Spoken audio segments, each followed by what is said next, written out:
A newlywed couple become victims of a deadly break-in. What's happened, ma'am? Shot. He was lying in bed, on his back, face up, a gunshot wound to his forehead. There was a lot of blood, brain matter on the headboard of the bed. She'd been shot in the left shoulder. The investigation reveals this murder is not what it appears on the surface. The gun that was found, that was actually his gun. It seemed odd that somebody would have potentially broken into this home and then shot him with his own firearm. And when new evidence emerges, it leads detectives to a killer who'd go to any lengths to exact her revenge. They would gamble and they would drink and they would have a big time. There were women involved, obviously. It happens in Vegas, stays in Vegas. Was very much manipulating and abusing her. Full target practice here. Just let me see if my aim's on. And I'm like, don't ever point a gun at anybody. Ever. It's just before dawn on July 12, 2016, when dispatchers in Charlotte, North Carolina receive a frantic 911 call. What's happened, ma'am? Shot. Shot. The woman identifies herself as Kimberly Reps and says she and her husband were just attacked by an unidentified man. Okay, are the people who shot you still in the house? I've got people on the way, ma'am. I wasn't very far from the address, so I waited for another deputy. We went to the front door, looking for anybody that's out there, any disturbances, anything out of place or suspicious. Couldn't get anybody to the door at that point. As they approached the back door of the residence, it was ajar. However, there were no signs of forced entry, and they made their way into the home. Inside the home, sheriff's deputies find Kimberly on the floor bleeding. She had a gunshot to her left shoulder. She was moaning for help. Kimberly Reps told them there had been an intruder that had caused her to wake up upstairs in her bed where she was lying with her husband, Rob Reps. She had reached up and grabbed the intruder, who then shot her. She said the intruder left. She had slid out of the bed. Rob looked like he was lying in bed sleeping, but she could not tell if he was all right or not. After ensuring Kimberly is in no immediate danger, the deputies secure the rest of the house so paramedics can enter as well. Myself and another deputy started clearing the upper part of the house. And we noticed on the way up, there was blood on the steps, blood on the wall from Miss Reps. It looked like she was bracing herself on the way down. And then we get up to the top stairs and start room by room. We got to the master bedroom. That's when we found the victim. Her husband was laying in bed with a gunshot to his head. His head was laying on the pillow. There was a lot of blood, brain matter, skull pieces on the headboard of the bed. Rob was still alive, but was struggling. He was agonal breathing, which means that it was ineffective in delivering the appropriate amount of oxygen to his body to survive. With the shooter nowhere to be found, the deputies immediately call in the waiting paramedics. Kim was transported to the hospital, as well as Robert. Robert was transported to a helipad to be flown to Charlotte, but when he got to the helipad, he was pronounced dead.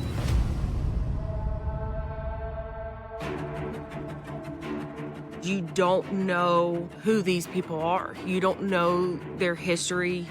You don't know if they were targeted or if it was random, if somebody was there to go through the house or if they were there to shoot the 2 victims.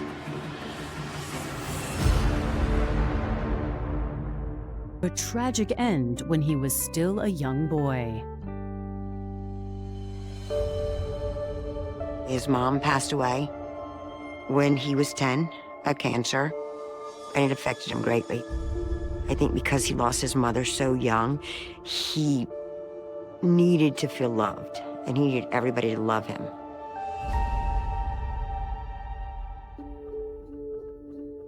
People, even if they didn't meet him but once or twice, they remembered him.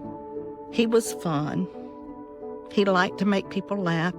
I remember when first time I met him, we kind of hit it off. He was my daughter's boyfriend. We fell in love with him right off. After graduating from college, Rob's passion for helping others led him to a career in prosthetics, making artificial limbs for those in need. When people lose a limb, they have trouble walking, a part of their life is gone, and he enjoyed giving that back. He was generous. He was generous to a fault sometimes, I think. Rob went above and beyond for everybody, not just patients, friends, family, everybody. Rob's work paid extremely well, but what he wanted most was a partner to share it with. In 1991, he married a woman named Sue, and they had 2 daughters together. She is a nurse.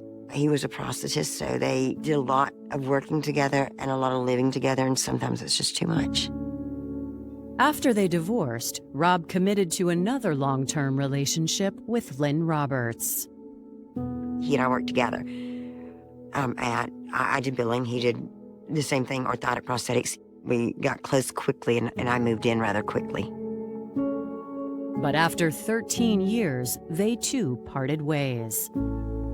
Our relationship got bad because Rob became more attentive to a friend of his than he was to me, and I felt left out. And so I needed a break. We did talk about getting back together, but not about when or how that would happen. Lasting love did not seem to be in the cards for Rob until he met Kimberly Polk. Kim was very outgoing. She was athletic and smart. She was always, very friendly and sweet. Kimberly and I are twin sisters. We were born in Charlotte, North Carolina.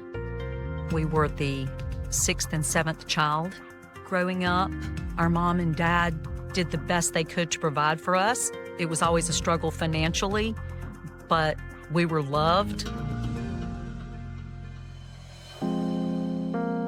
Like Rob, Kimberly had her share of failed relationships. She'd been married twice and had 2 children. Kimberly maintained a good relationship with her first husband, but her second did not end on good terms. Kimberly and David's relationship, I believe, was pretty toxic from the beginning. He was very manipulative with Kimberly. In the end, we're all trying to pull her out of this. And she's finally opening her eyes that this is not normal. You don't have to live this way. When she decided to start dating again, Rob Reps was a pleasant surprise. She said, I went on a dating site. I think they talked on the phone for a while, and one night, a few hours, agreed to meet the next day, and that was the start of that relationship.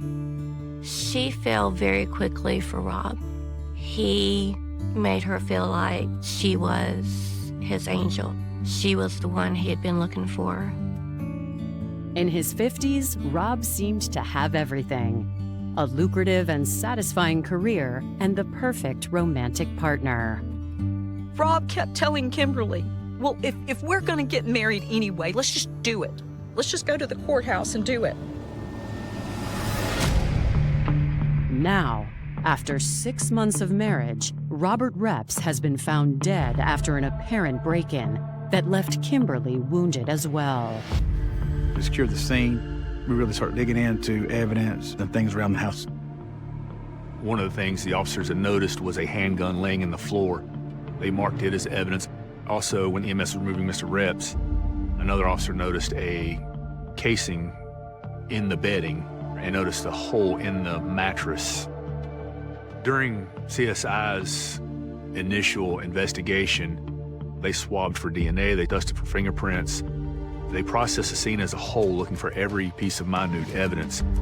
Responding to a home invasion, we are looking for different things like, was someone robbed? Were they looking for something in particular? There were a number of valuable items that were in plain view lying around the house, the types of things that a robber or robbers would have been interested in stealing. Things like computers and, guns. Nothing had been touched. Nothing appeared to have been ransacked. There were no signs of forced entry or exit point of this home. This was not a home invasion, robbery, burglary, or something along those lines gone wrong. It was somebody coming in purposefully to shoot and kill Rob and/or Kimberly. Coming up, investigators dig into Rob's past for potential suspects. Several members of the family had mentioned an ex-girlfriend. And their only eyewitness fights for survival. Her blood pressure dropped dangerously low. Whatever they had given her was causing the overdose. Just hours into the investigation of Robert Reps' July 2016 murder, the crime scene is suggesting a personal motive. The entire community was shocked. Violent crime is not something common in this area, in Union County.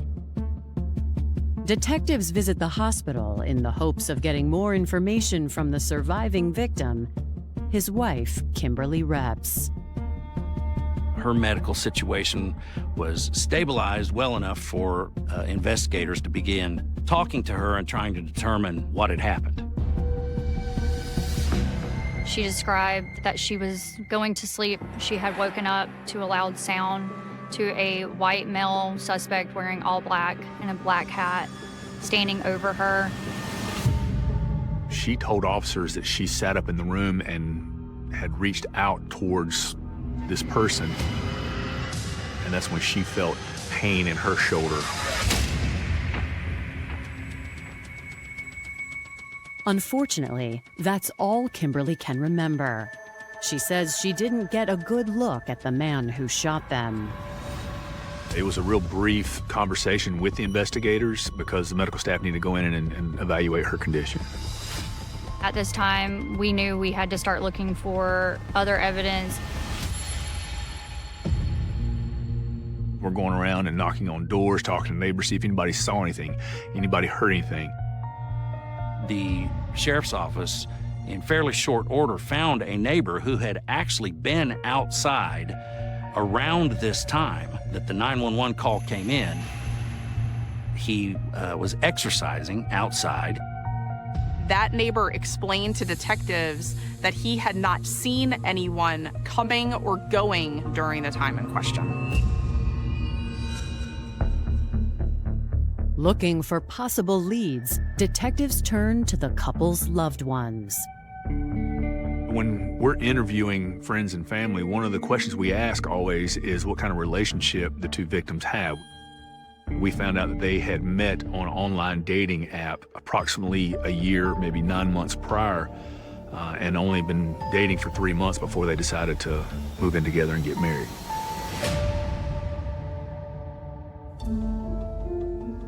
Police also learn that not long before meeting Kim, Robert ended a relationship that had lasted for more than a decade. Several members of the family had mentioned an ex-girlfriend, Lynn Roberts. We learned that Robert and Lynn had a very long relationship that was ultimately up and down all the time. They also corroborated the fact that the ex-girlfriend had gotten back into the picture regarding some personal properties, furniture, that type stuff that the two had purchased together, that Miss Lynn had wanted her property back. The evidence was pointing towards Miss Roberts as being the one person who had a grudge against the two, both from a financial perspective and possibly from the fact that Kimberly had just recently married her ex-boyfriend.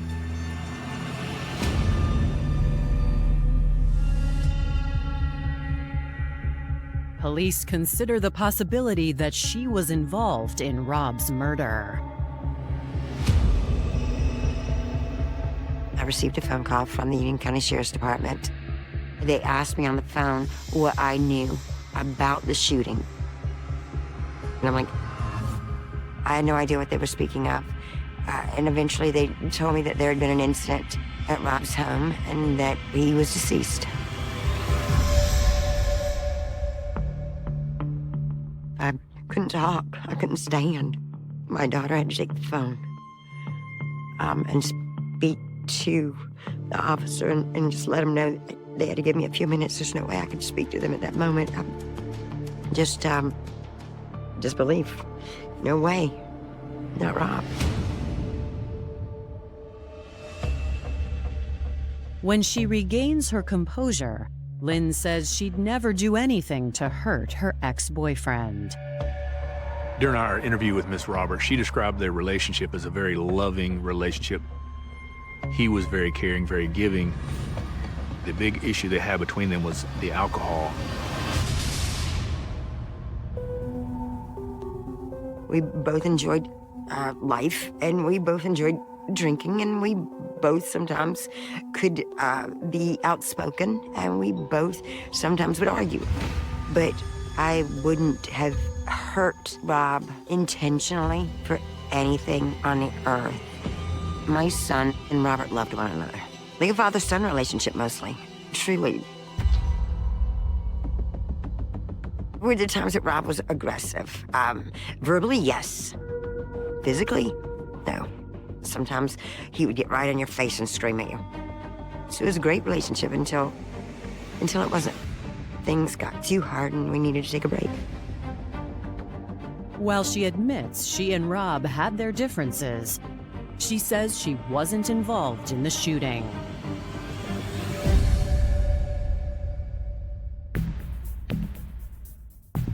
According to Lynn, she was with her son on the morning of the shooting. We were able to establish through cell phone data that Lynn was the one that picked up her son in western North Carolina. They were both very well alibied, very reliably alibied. At the conclusion of our interview, she was no longer a suspect, nor her son a suspect in this situation. Things are kind of running into dead ends. The leads are going stale. We're kind of running out of time at this point. So we really want to get back and talk with Kimberly at the hospital.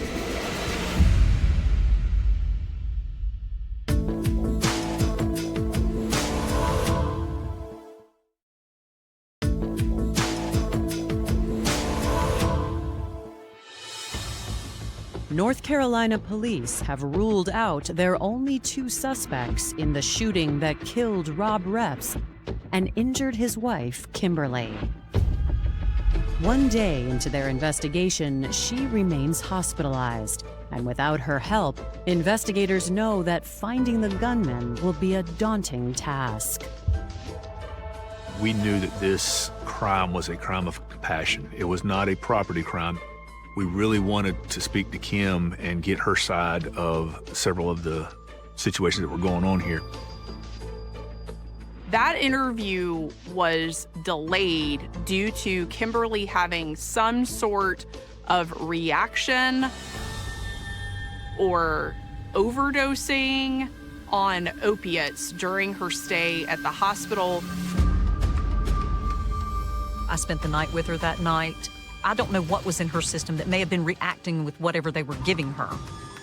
but her blood pressure dropped dangerously low, and they were flushing her system to flush out whatever they had given her that was causing the overdose.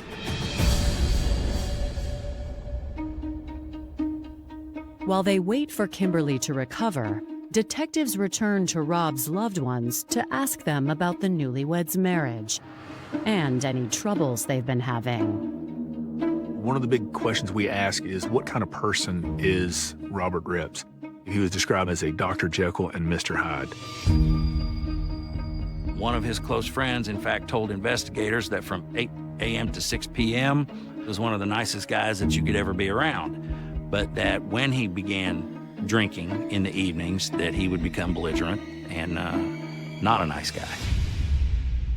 The alcohol made his demeanor change, typically towards women in general, but in this situation, they were pretty volatile towards Kim. We had found out that she had slept over at other people's houses to get away from Robert. Everyone that knew Rob described him as an alcoholic. According to Rob's friends and family, his drinking problem wasn't the only thing that drove Kimberly away. Detectives learn that just before he died, Rob told Kimberly he was going on a trip with friends to a Caribbean island. Rob went on a guy's trip twice a year, during the spring, then the fall, to St. Martin, the same place twice a year. He went with 4 friends. Women weren't allowed to go. Kimberly did not like the St. Martin trips because they would gamble and they would drink and they would have a big time. There were women involved, obviously. That's why they went, to drink and watch the ladies dance. One man even brought a woman back with him and eventually married her. When we were together, I understood that he went to have a good time. But it seems Kimberly found out what was really going on. Our detectives were able to reach out to one of his friends that would go on the St. Martin trips with him and get an idea of what the trips had consisted of. On one particular incident, Kimberly had mentioned to friends and family that she had received a phone call from Robert's phone from a woman's voice. She tried to call Robert's phone back. No one would answer. She ended up having to call his friend to say, you know, something's going on with Robert. Can you check on Robert? The friend went next door to Robert's room and found a lady in there. We found out that Kimberly had confronted Robert about his relationship with a female in St. Martin, and he blew it off as nothing, that it was all a misunderstanding. But Kimberly's friends say that she found evidence Rob was lying. Kimberly had told a couple of folks that she was close to that she had found in a safe Rob's passport, and in the passport was a love letter written by someone who identified themselves as Mrs. Reps. And that wasn't all she found. Kimberly had told me about finding the receipt for a ring and a note, and she confronted him. It seemed to corroborate what she already knew, which was that Rob had this relationship with another woman who lived in St. Martin. At this point, I believe that she came to the conclusion that the stability, the love that she was hoping was there was not there. To investigators, discovering that her newlywed husband is having an affair gives Kimberly plenty of motive to kill Rob. So they obtain a warrant to search the couple's home. We were able to execute the search warrant and find this receipt in her purse inside the residence. In the description of the receipt, it was not matching the ring that she had received from Robert.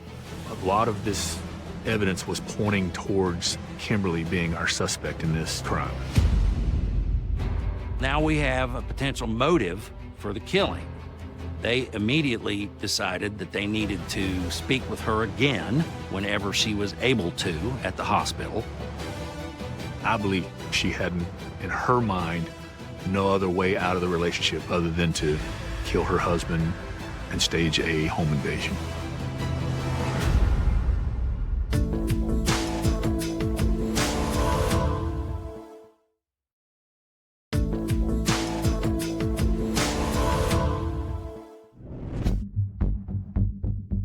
Two days into the investigation of Rob Repp's murder, detectives have a new suspect, his new wife, Kimberly Reps.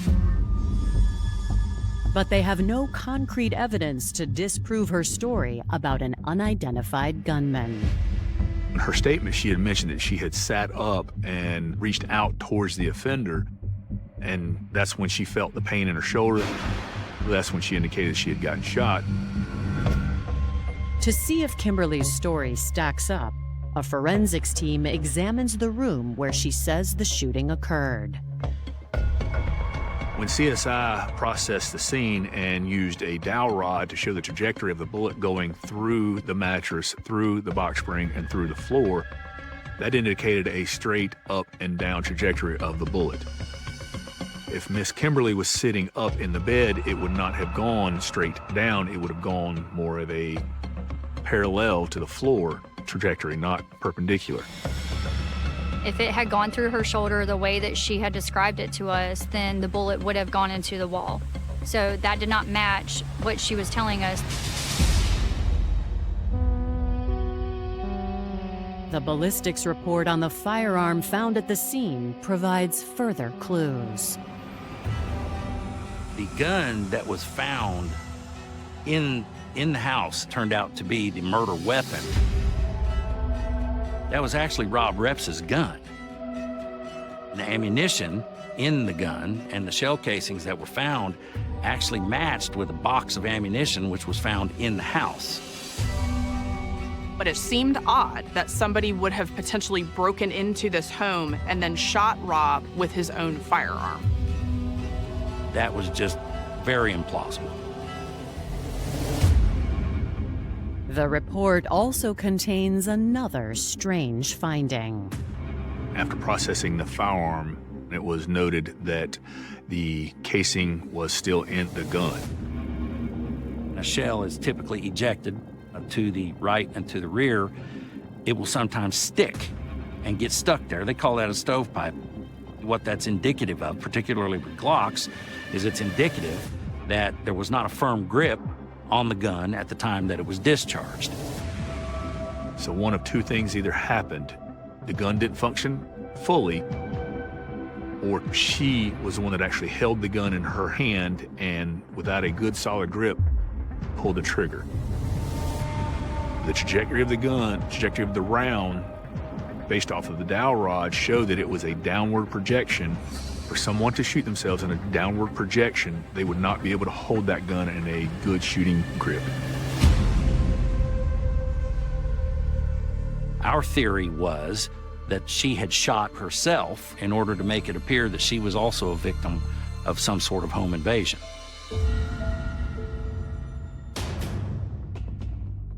It's also possible Kim hadn't planned on either of them surviving that night.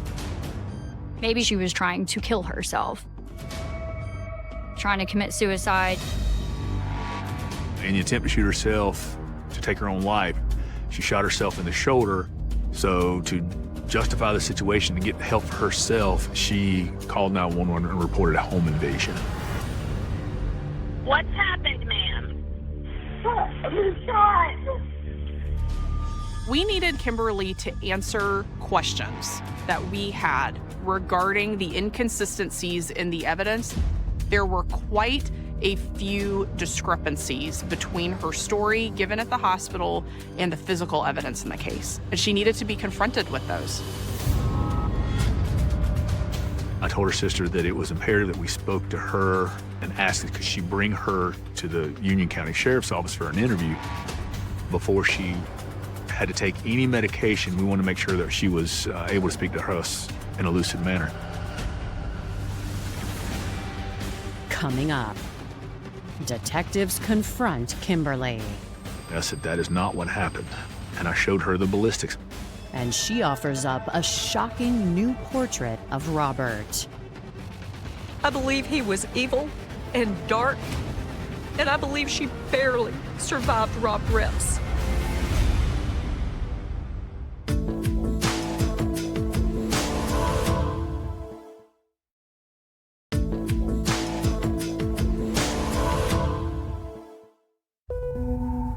Two days after Rob Reps was found murdered, his wife Kimberly is emerging as the prime suspect.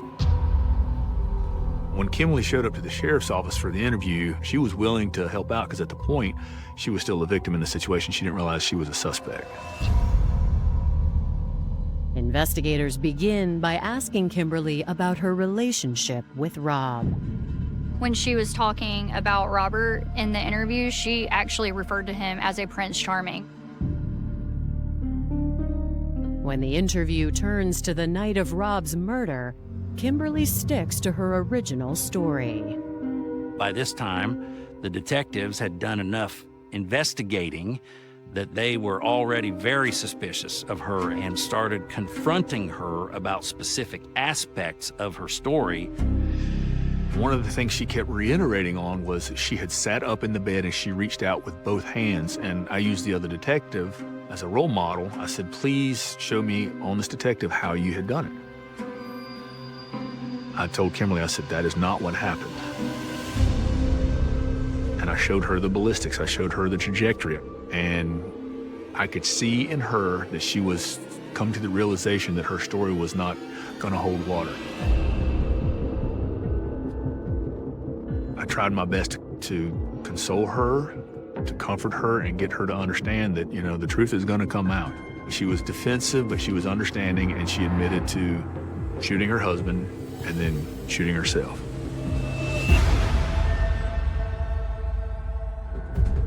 Well, she claimed she shot him, and then she took the gun, and she was so upset by what she had done that she actually tried to kill herself. She said she aimed the gun at her own head and pulled the trigger, but she missed and shot herself in the shoulder. That was what she claimed. When asked why she did it, Kimberly says there was more to it than simple jealousy. Rob was sexually and psychologically assaulting Kimberly. The things that he would do to her, like making her undress and telling her she was fat and she was ugly. And he was very much manipulating and abusing Kim. He had a gun with a laser pointer on it, and he would follow her around the room doing target practice, he would call it. Do this whole thing, and he laughs about it. He'd say, here, let me see if I got this target, that red target thing on his gun. And he let me get target practice. You mean the red, like a laser beam type thing on the gun? On his gun, not mine. And would point it at you and say stuff like that? Just a little target practice. Here, just let me see if my aim's on. And I'm like, don't ever point a gun at anybody, ever. There was also claims of sexual abuse that was going on between her and Robert, that Robert was making her do things that she did not want to do, that she didn't consent to do. She said that Robert was drunk almost every single night that they were married, and she just couldn't take it anymore. She specifically said that night that this happened, that all she wanted Robert to do was to hold her and to comfort her and to talk to her, and he wouldn't. He just told her, stop being dramatic, go to bed. And that really upset her. She said that he went to sleep and she stayed up all night long thinking about what he had said and all the things that he had done to her, and she had just had enough. But we believed when Kimberly found the love letter and she found the engagement ring receipt, she had confirmation that Rob was not faithful to her. And she knew that Rob would not stop. That's when she snapped.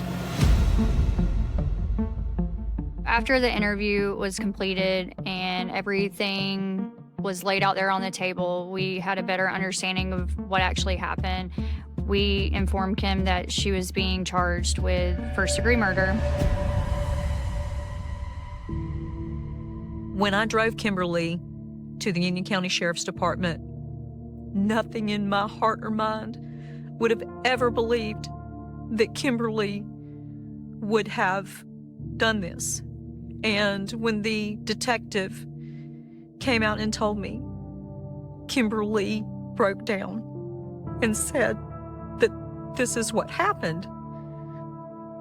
I was, of course, in shock and devastated by what had happened.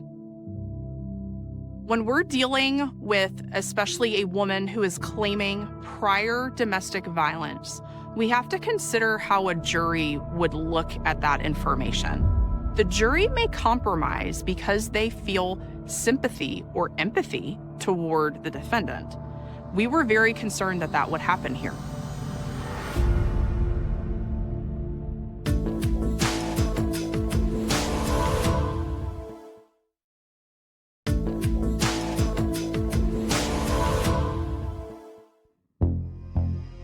After Kimberly Reps is charged with the murder of her husband, Rob, prosecutors begin shoring up their case against her.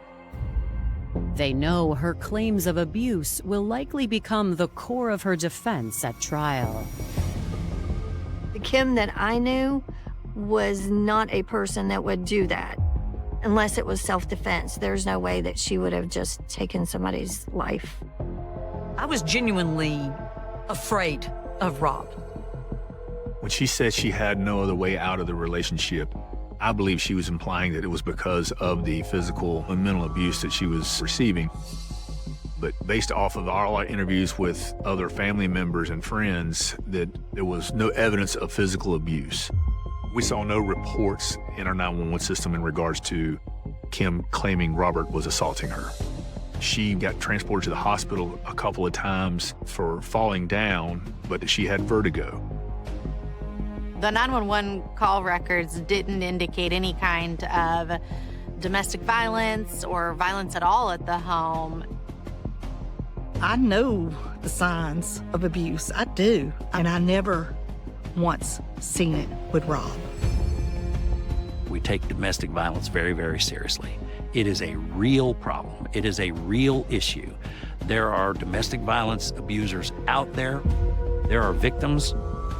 They're the people you work with, people you've gone to school with, and it's real and it's tragic.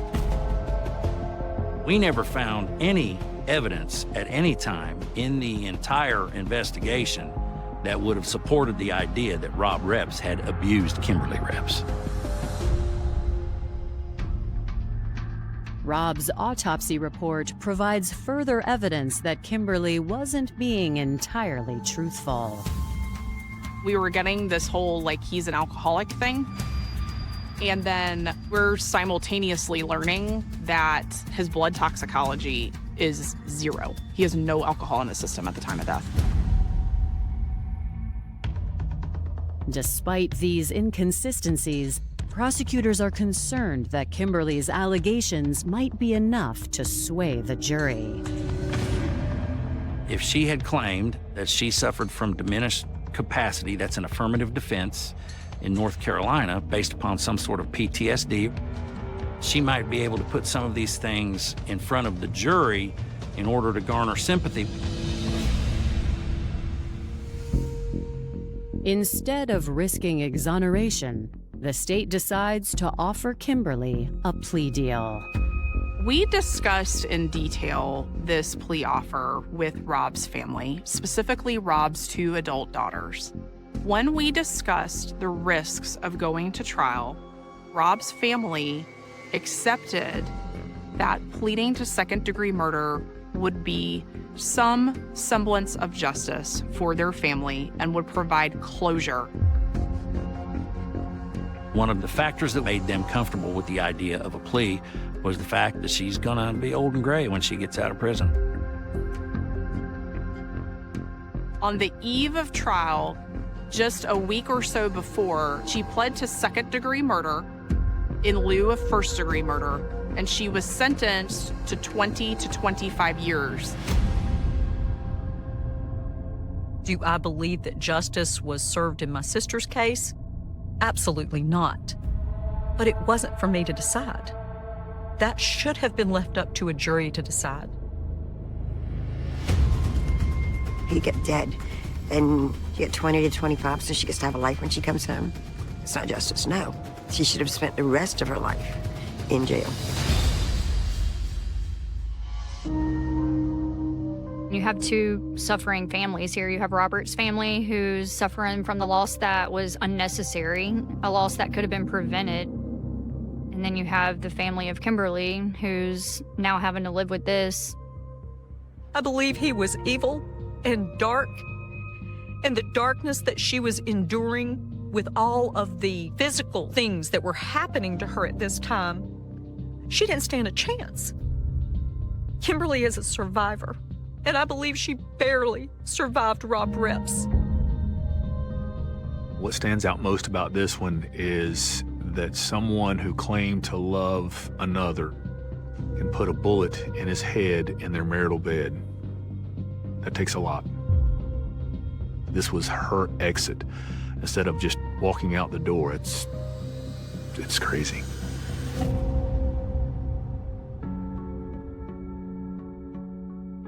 She took away his children's father. He never got to meet most of his grandchildren. She took all that away from them. I think of him daily. I still have a pair of pants and a shirt that belonged to him. I've carried it around for the last 9 years. I probably always will.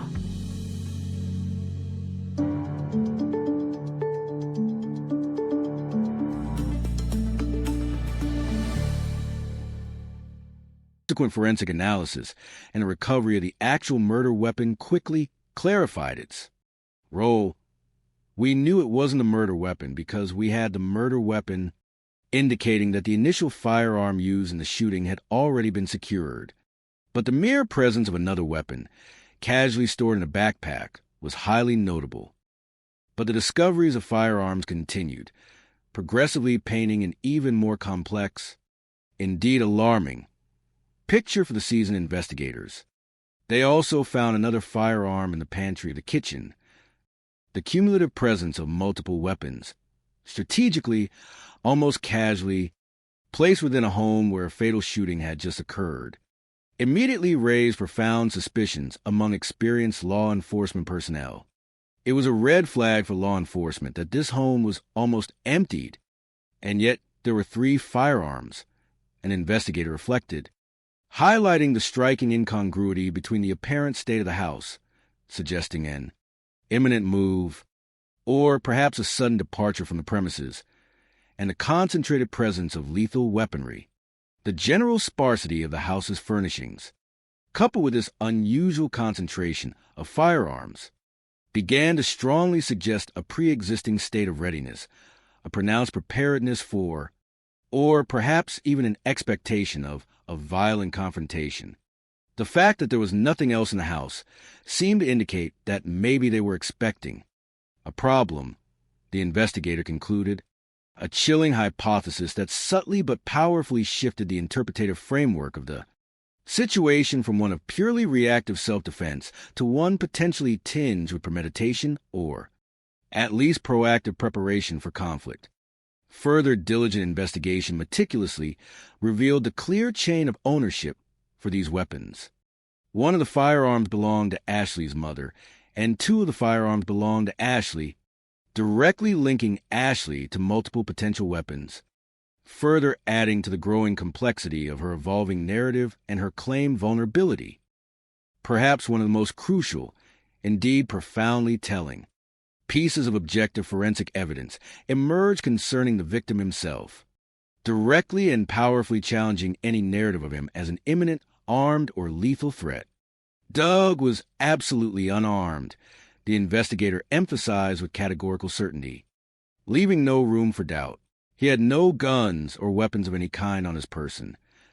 The meticulous search extended beyond mere visual inspection. It delved into his most personal effects, ensuring a thorough assessment. He didn't even have his wallet with him. The mundane, everyday details of his attire further underscored a complete and utter unpreparedness for A, violent, potentially lethal confrontation. He's wearing his flip-flops like he always does. He's wearing a t-shirt.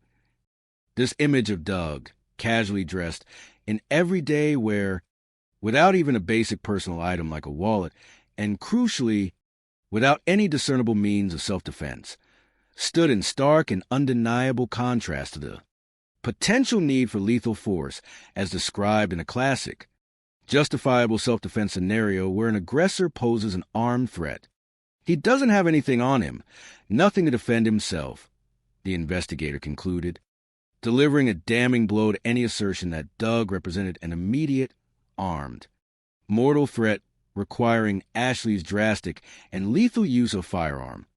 The lack of any offensive capability on Doug's person will become a cornerstone of the prosecution's argument. Other cascading aspects of the case, unfolding rapidly through witness interviews and background checks, only serve to deepen the investigators' already considerable skepticism regarding the quickly coalescing narrative of pure self-defense and Ashley's claimed victimization. The almost instantaneous arrival of Dr. Barbara Russell, a therapist specifically specializing in domestic violence cases, particularly raised eyebrows within seasoned law enforcement circles. The fact that a therapist was on the scene within minutes is unheard of. A veteran detective noted, underscoring the extraordinary and highly unusual timing, well before the typical procedural responses to such a severe incident. Dr. Russell, in her own statement to the authorities, elucidated the sequence of her unexpected presence, a detail that further reinforced the impression of a highly coordinated, rather than purely spontaneous, response. I received a phone call from Ashley's family law attorney. She asked me to please go over to the house to check on Ashley's mother. This direct, immediate link to Ashley's legal team, almost simultaneously with the shooting itself, firmly underscored the perception among investigators of a prepared, tactical legal response rather than an organic, crisis-driven act of compassion. Dr. Russell further expressed her own initial surprise upon arriving, which inadvertently lent an unintended but significant layer of credibility to the investigators. Growing suspicion regarding Ashley's initial narrative. She reiterated that her mom had thought that it was Ashley who had been killed. I was absolutely shocked to hear that Doug was the one who had been shot. This genuine surprise from an involved professional further highlighted the profound disjunct between initial appearances and the shocking, grim reality. As investigators diligently pursued every lead, meticulously cross-referencing information, and systematically examining past police reports involving the couple, they began to uncover a pattern of behavior from Ashley that fundamentally and critically challenged her perceived credibility, raising serious questions about her honesty. Law enforcement started speaking to other law enforcement officers who had dealt with Ashley in the past, a standard and invaluable practice in complex, high-stakes investigations to ascertain a comprehensive historical profile of individuals involved, understanding their past conduct. What they meticulously learned from these inquiries was profoundly telling and decisively shifted their initial assessment. They learned that she was less credible than they initially thought she was, revealing a history of unreliability in her claims. One particular police report, filed by Ashley in the year 2017, stood out as a stark and indeed audacious example of her alleged penchant for dramatic and unproven accusations. In this alarming instance, she was convinced Doug was trying to kill her and the baby, an allegation of a truly malevolent and murderous intent, particularly chilling given her pregnant state and the vulnerability of an unborn child. The specifics of her accusation were both theatrical and deeply unsettling. He sent her a birthday gift, which was tea, an investigator explained, outlining the mundane object at the heart of the dramatic claim. She claimed that it smelled funny when she opened the package, and she thought that it may have poison in it. The severity and inherent danger of such an allegation, implying an attempt at poisoning a pregnant woman, triggered an immediate and extensive emergency response from local authorities, diverting significant public resources and mobilizing specialized teams trained for high-risk situations. I contacted the bomb squad and hazmat team that came out to inspect the box and analyze it for what was inside. The responding officer from that past incident recounted, detailing the serious official reaction to Ashley's claims, demonstrating how seriously such accusations are taken. The conclusive findings, after extensive and rigorous testing of the tea, were unequivocal and profoundly deflating for Ashley's narrative.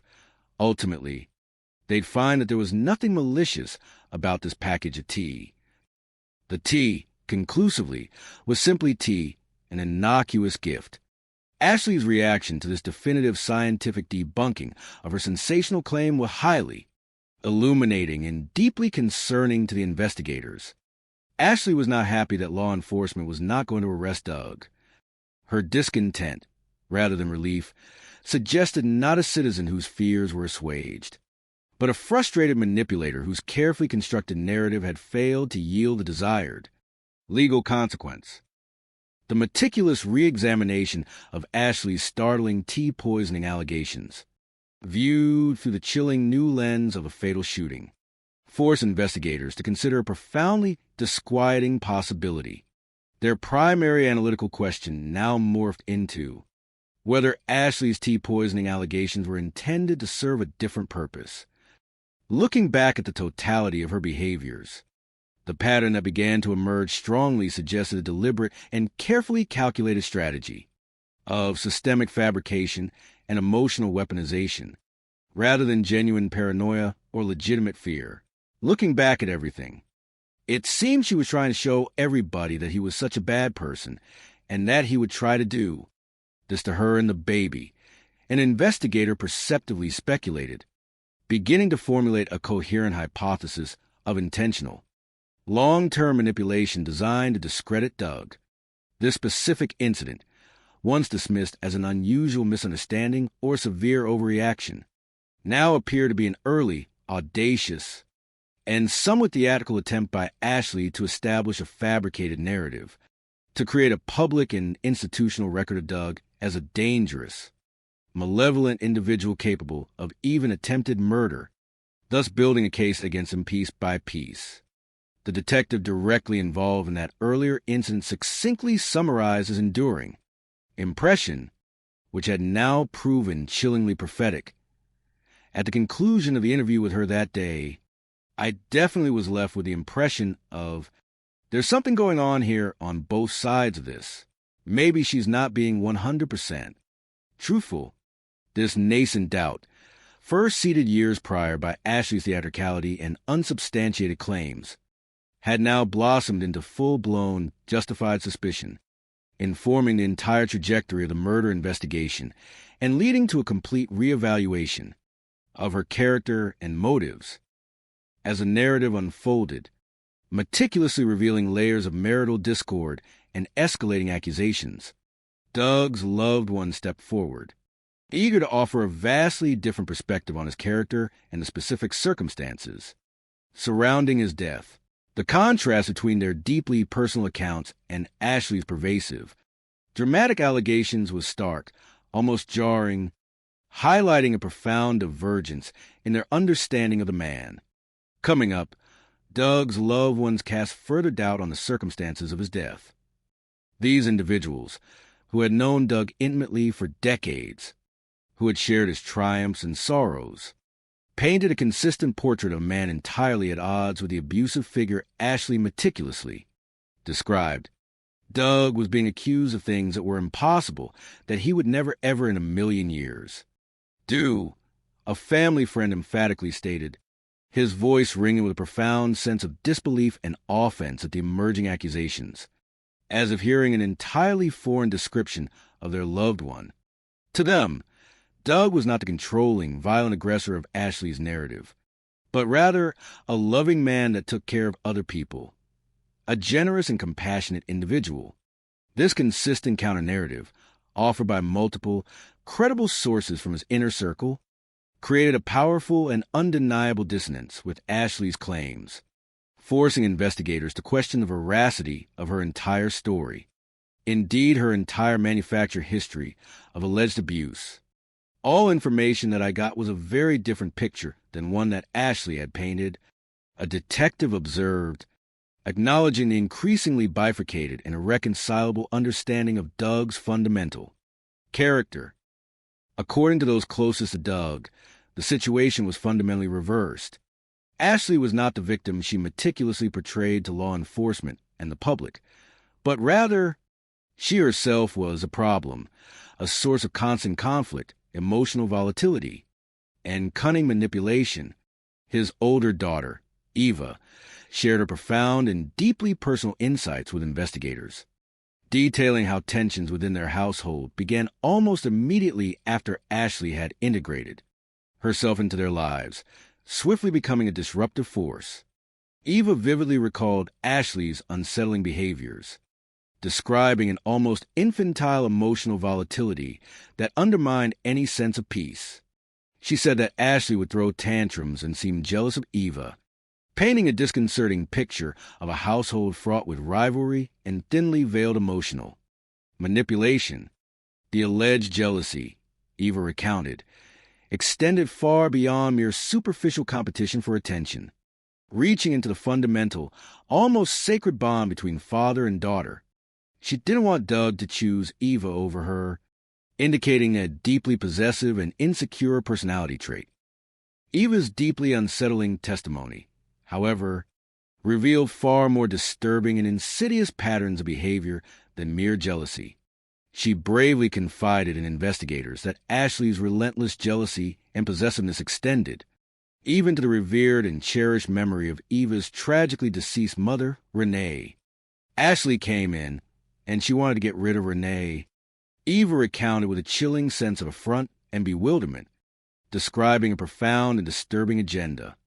This profound desire to systematically erase Renee's presence from Doug's life and their shared home manifested in concrete, deliberate actions that deeply distressed Eva and demonstrated Ashley's comprehensive strategy. She didn't want Renee's pictures. She didn't want Renee's home decor. Such attempts to systematically expunge the cherished memory of a deceased wife and mother are, from a criminal psychology perspective, deeply troubling indicators of an intense proprietary claim over Doug, signaling a profound insecurity and an almost pathological drive to eliminate all perceived rivals, even those existing only in memory, ensuring her own unchallenged centrality. Most shockingly, and providing a stark insight into the lengths of Ashley's alleged deception, Eva reported to law enforcement an allegation so profoundly preposterous, so vile in its calumny, that it unveiled the potential depths of Ashley's perceived malice and manipulative genius. Ashley told her she needed to stay away from her father because her father had also killed her mother. This outrageous and unfounded fabrication, accusing Doug of fratricide and an almost unimaginable act against Renee, was not an isolated incident. Instead, Ashley leveraged this horrifying lie to its extreme, attempting to initiate official legal action against Doug regarding Renee's past. Ashley also went as far as contacting law enforcement and trying to get Renee's body exhumed, because she was making allegations that Doug had also poisoned Renee. This extreme act of desperation, accusing Doug of poisoning his first wife, was particularly insidious and monstrous given the unequivocal medical facts surrounding Renee's death, which had already been officially documented. At the time, South Carolina police had confirmed with the coroner that Renee died of natural causes. Ashley's relentless persistence in advancing this demonstrably false accusation, despite official refutation, was deeply unsettling and spoke volumes about her determined character. She never stopped doing that on a regular basis. This consistent pattern of unfounded, sensational accusations profoundly troubled the seasoned investigators, serving as a powerful corroboration of their growing suspicions about Ashley's calculated deception and profound capacity for manipulation. Ashley consistently would accuse Doug of things that many times were not true and were unprovable. A detective summarized with a weary conviction. painting a portrait of a woman alarmingly adept at manufacturing elaborate and damaging narratives to serve her own singular ends.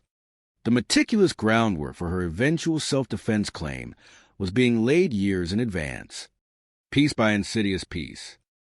When detectives meticulously reviewed the extensive and complex court filings pertaining to the tumultuous and protracted marital dissolution and the bitter subsequent custody disputes, they discovered a more nuanced and psychologically complex picture of the relationship's pathology. Intriguingly, some of Ashley's accusations, surprisingly, did possess a foundational basis in reality, offering momentary fragments of truth. However, these legitimate incidents had, in virtually every instance, been dramatically amplified to support her depiction of Doug. This critical distinction was profound. It revealed that Ashley was not necessarily fabricating everything from whole cloth, a blanket of pure lies. Instead, she was masterfully distorting, exaggerating, and weaponizing genuine moments of marital strife, instances of Doug's admitted poor judgment and flashes of anger, to strategically bolster her overarching narrative of him as a relentlessly abusive and dangerous individual. It is clear that Doug did some things that would not be appropriate. An investigator conceded with professional objectivity, refusing to paint Doug as an entirely blameless, angelic figure in a contentious marriage. Doug himself, remarkably, had addressed some of these very behaviors directly and candidly in a sworn deposition, providing invaluable insight into his own admitted regrettable actions, a rare moment of transparent self-accountability. Doug, in a deposition, talked about some of these behaviors that she was accusing him of. One specific incident involved property damage, a clear display of uncontrolled, frustrated anger. One of them was punching holes in the walls. He admitted he punched holes in the wall one time in South Carolina. Another disturbing revelation involved the reckless discharge of firearm, a profoundly serious act even in a moment of emotional duress. He also talked about the shooting of the gun into the ceiling. He said he did that out of frustration. These were clear and unequivocal instances of poor judgment and moments where Doug allowed his emotions to catastrophically get the better of him, resulting in regrettable acts of aggression. He made poor choices and let his emotions get the best of him.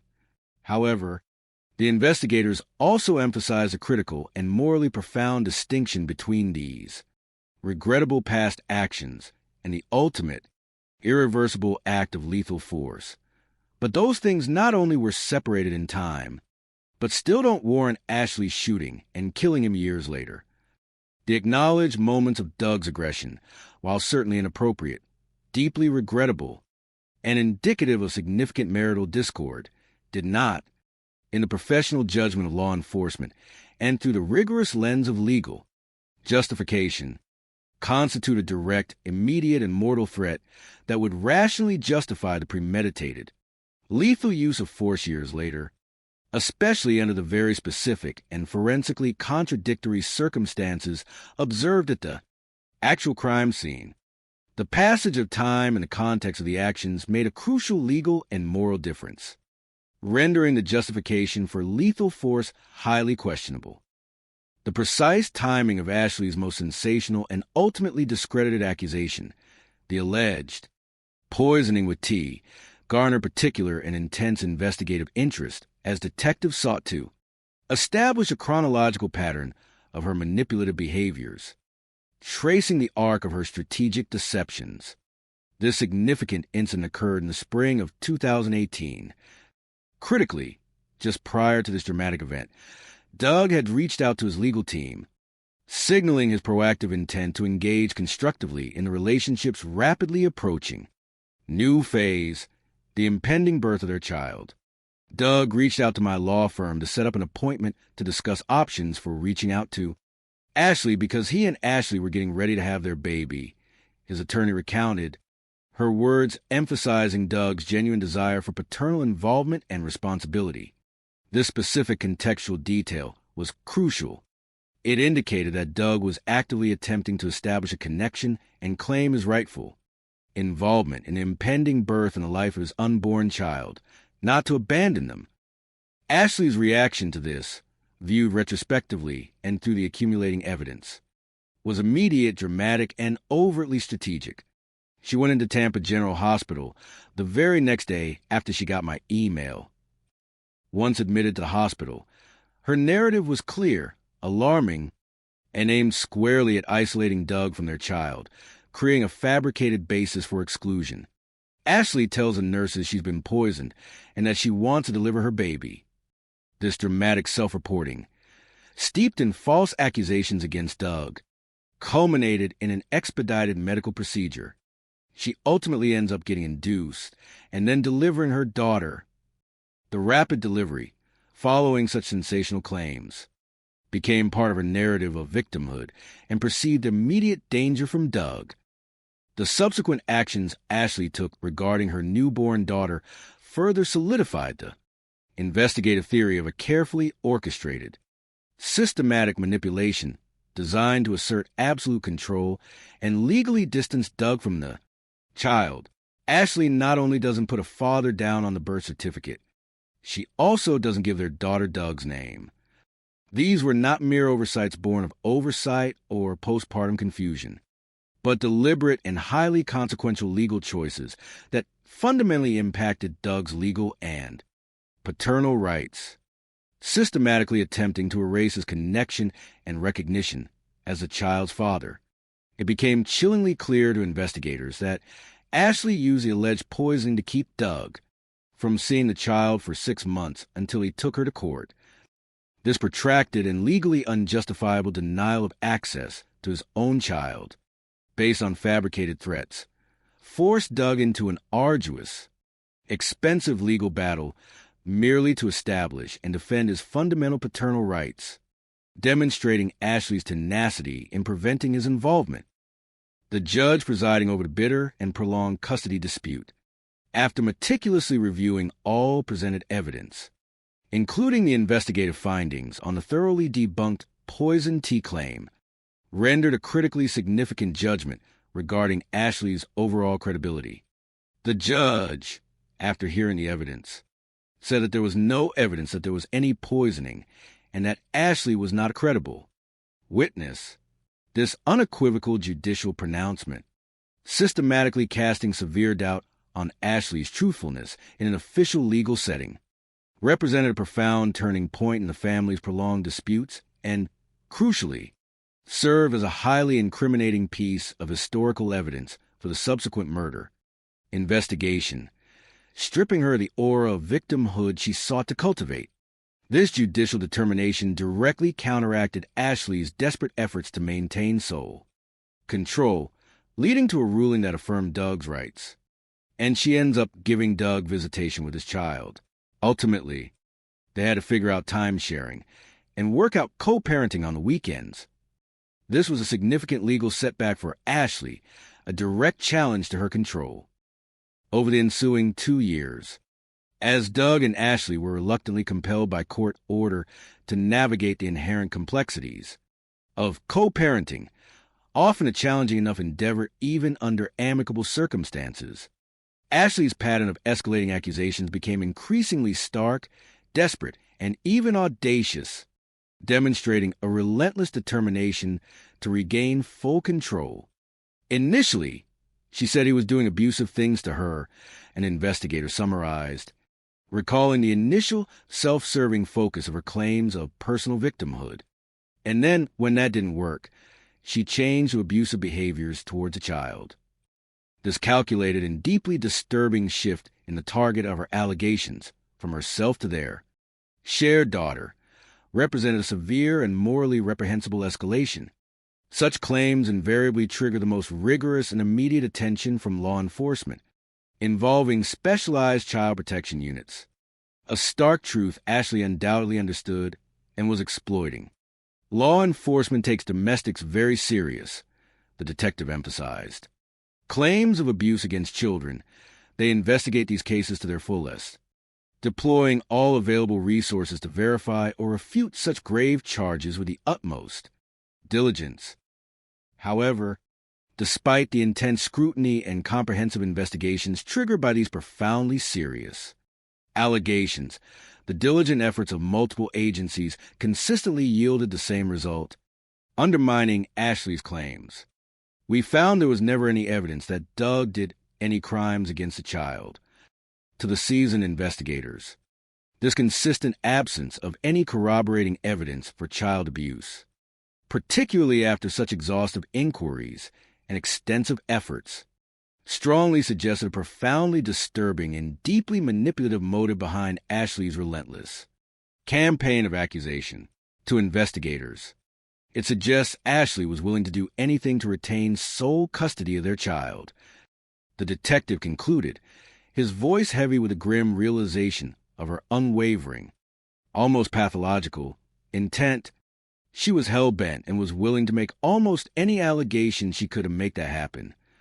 The portrait emerging was not one of a terrified, truly victimized individual, but of a woman ruthlessly determined to eliminate all obstacles, including legal ones, to her singular, absolute control over her daughter, revealing a chilling, calculating nature. This stark realization and the intricate web of deceit and manipulation that had been meticulously uncovered fundamentally transformed the central investigative question from a mere search for objective truth into a profound, ethically charged, and deeply troubling psychological query.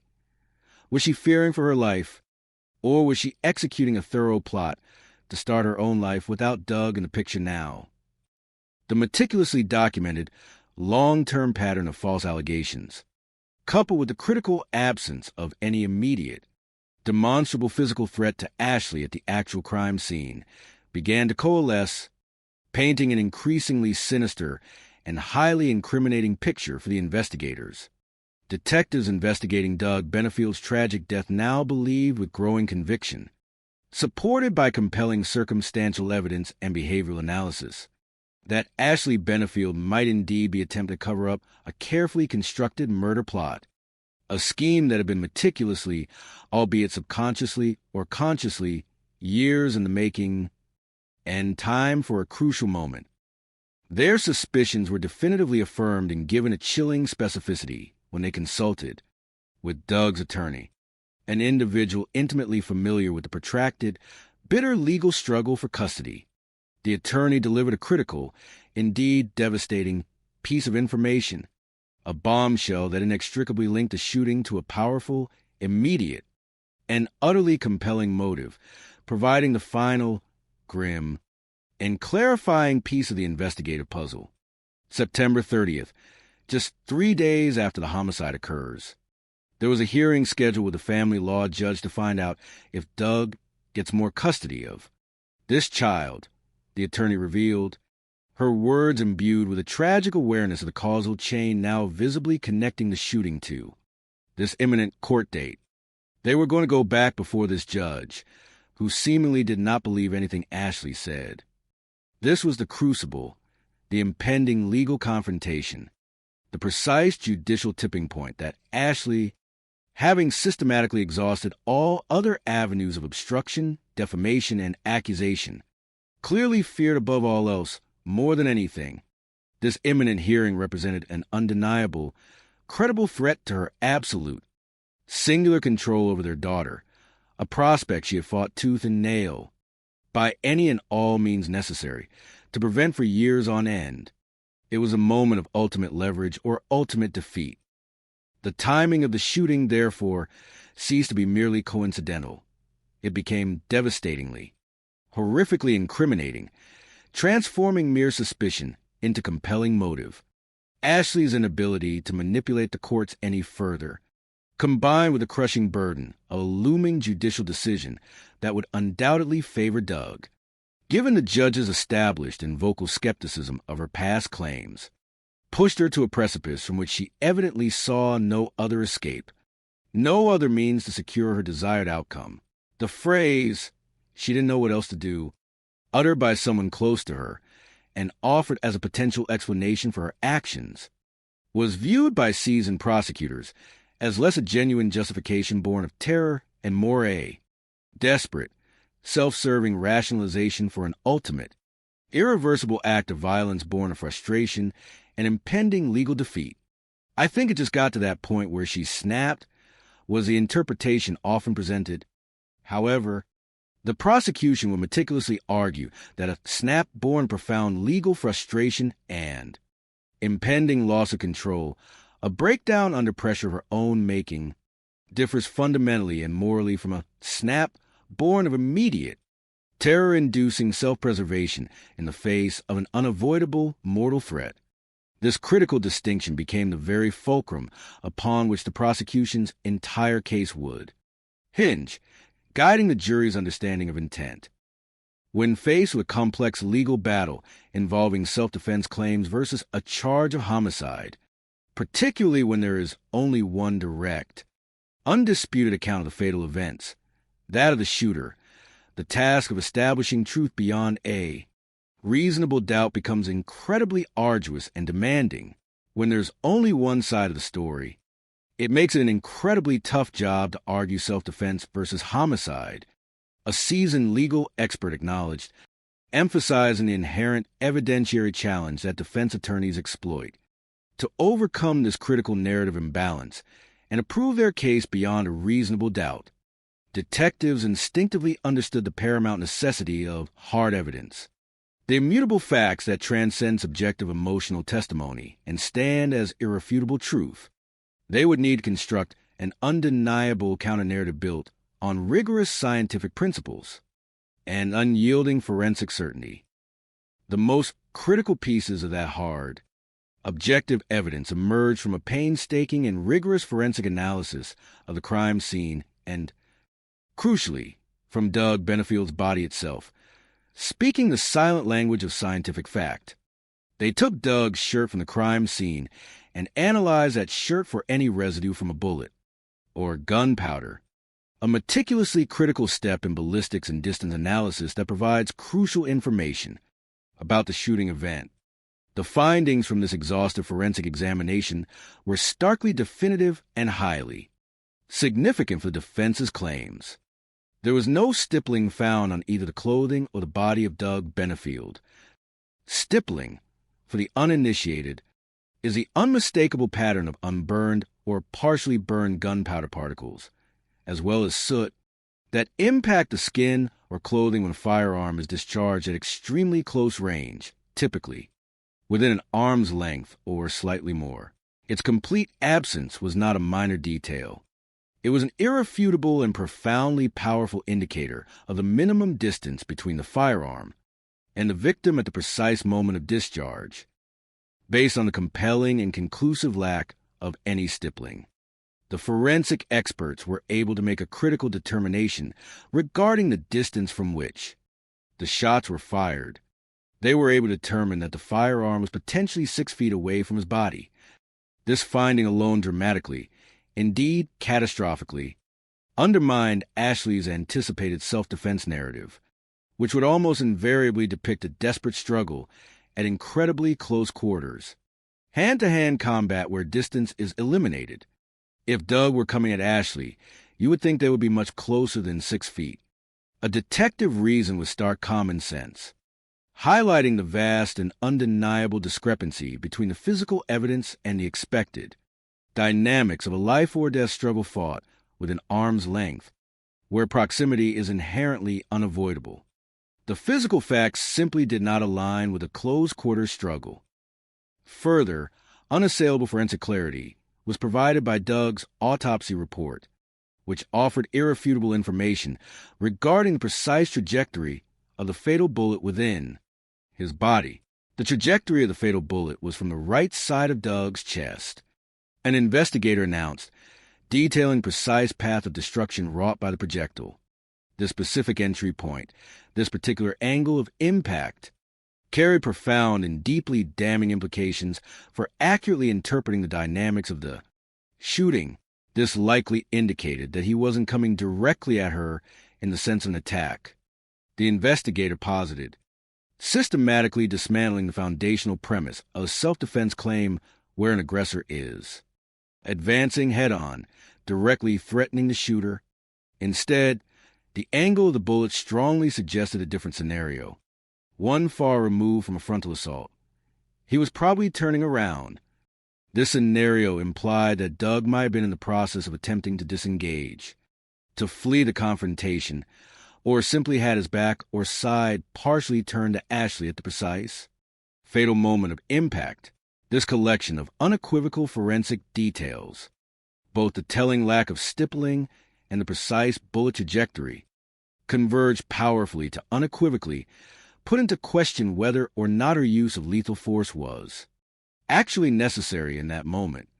The silent, irrefutable language of the physical evidence, meticulously gathered and scientifically analyzed, spoke volumes, constructing a powerful, objective counter-narrative that stood in stark and unyielding opposition to Ashley's presumed claim of immediate and unavoidable self-defense. We would expect to see X, Y, and Z pieces of evidence to indicate that this was truly self-defense. A prosecutor later explained, referring to the common, predictable indicators of close-range struggle and direct threat. And everything put together really says this doesn't significant true, justified self-defense. The cold, hard facts painted a grim picture of doubt regarding Ashley's claims, with the formidable weight of the physical evidence overwhelmingly contradicting a close-range, direct self-defense scenario, and with the meticulously compiled psychological profile strongly suggesting a deeply rooted motive, directly connected to the impending, crucial custody battle and a long, troubling history of calculated manipulation. The intricate legal noose began to inexorably tighten around Ashley Benefield. The walls of her fabricated narrative were crumbling under the relentless assault of truth. On the 4th of November, in the year 2020, a mere 5 weeks after the fatal shooting that had shattered the tranquility of Lakewood Ranch, Ashley Benefield was formally arrested and subsequently charged with the grave offense of second-degree murder, the judicial system finally taking decisive action. The arrest ignited an immediate and intense firestorm of media attention, transcending local interest and quickly captivating national headlines with its compelling and sensational details.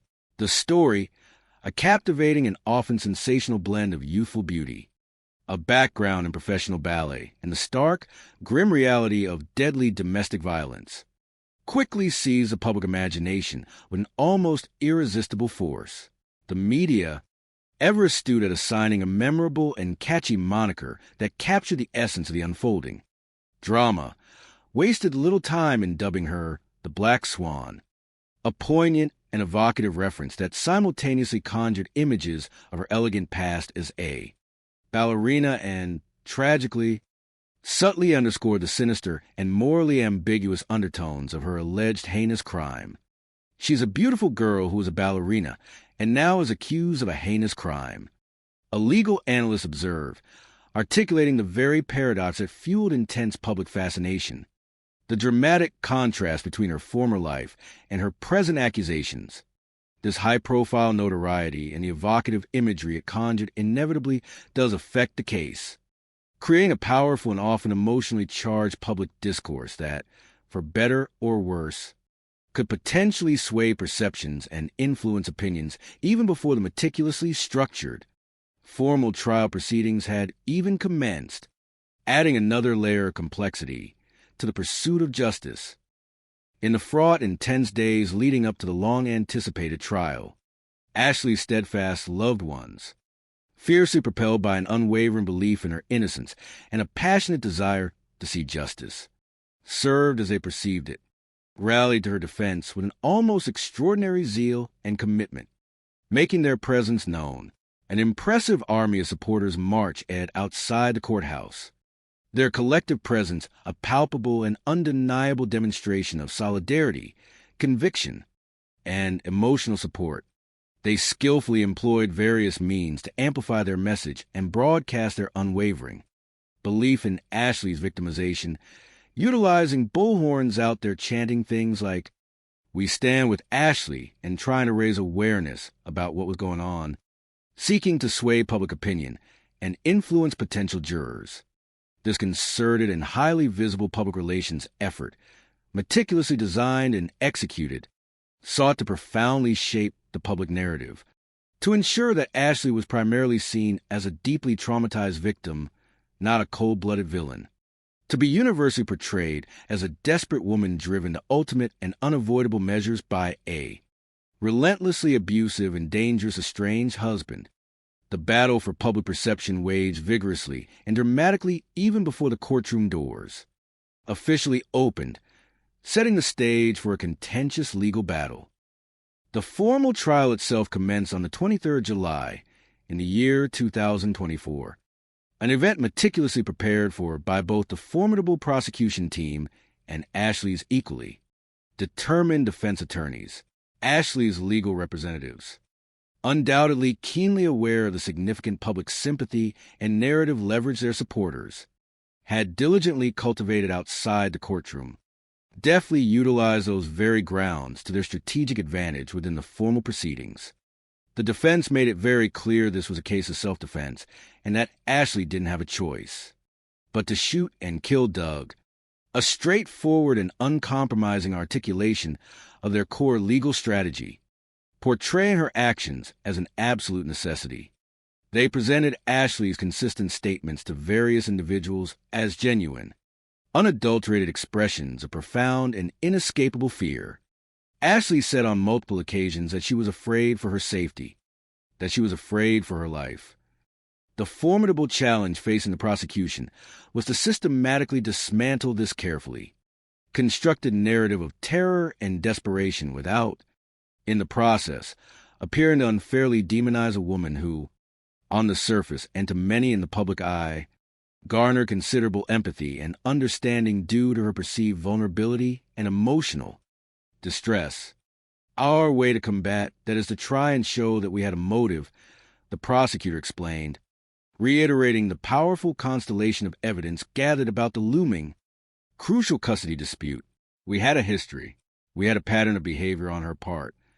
The tactical and ethical challenge for the prosecution was nuanced and demanding. We were very concerned about alienating a jury or making them think we were picking on Ashley when, in fact, we're just trying to show that she's been telling tales. Their objective was not personal attack, but rigorous evidentiary truth, revealing a pattern of deceptive storytelling. The climax of the week-long trial arrived with an entirely unexpected, indeed profoundly dramatic, twist that fundamentally shifted the entire equilibrium of the proceedings.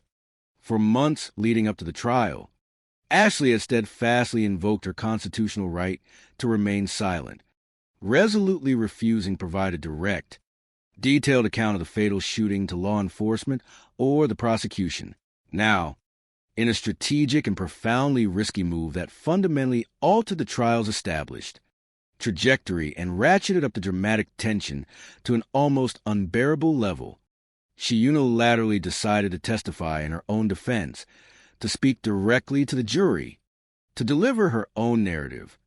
Ashley is the only one who knows for certain what happened that night, and so far she's refused to talk, a legal observer had noted, articulating the collective anticipation and speculation surrounding her prolonged silence.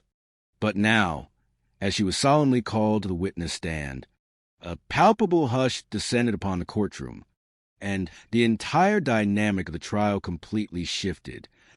A profound sense of gravity permeated the air, signaling the pivotal moment of her direct address. A make-or-break gamble. We all kind of knew, now it's going to get real. A lawyer intimately involved in the proceedings recounted, acknowledging the immense and undeniable significance of her decision to finally break her silence, for better or worse. For the very first time since she pulled the trigger on her estranged husband in September 2020, Ashley Benefield stood before the court and dramatically broke her profound 4-year silence.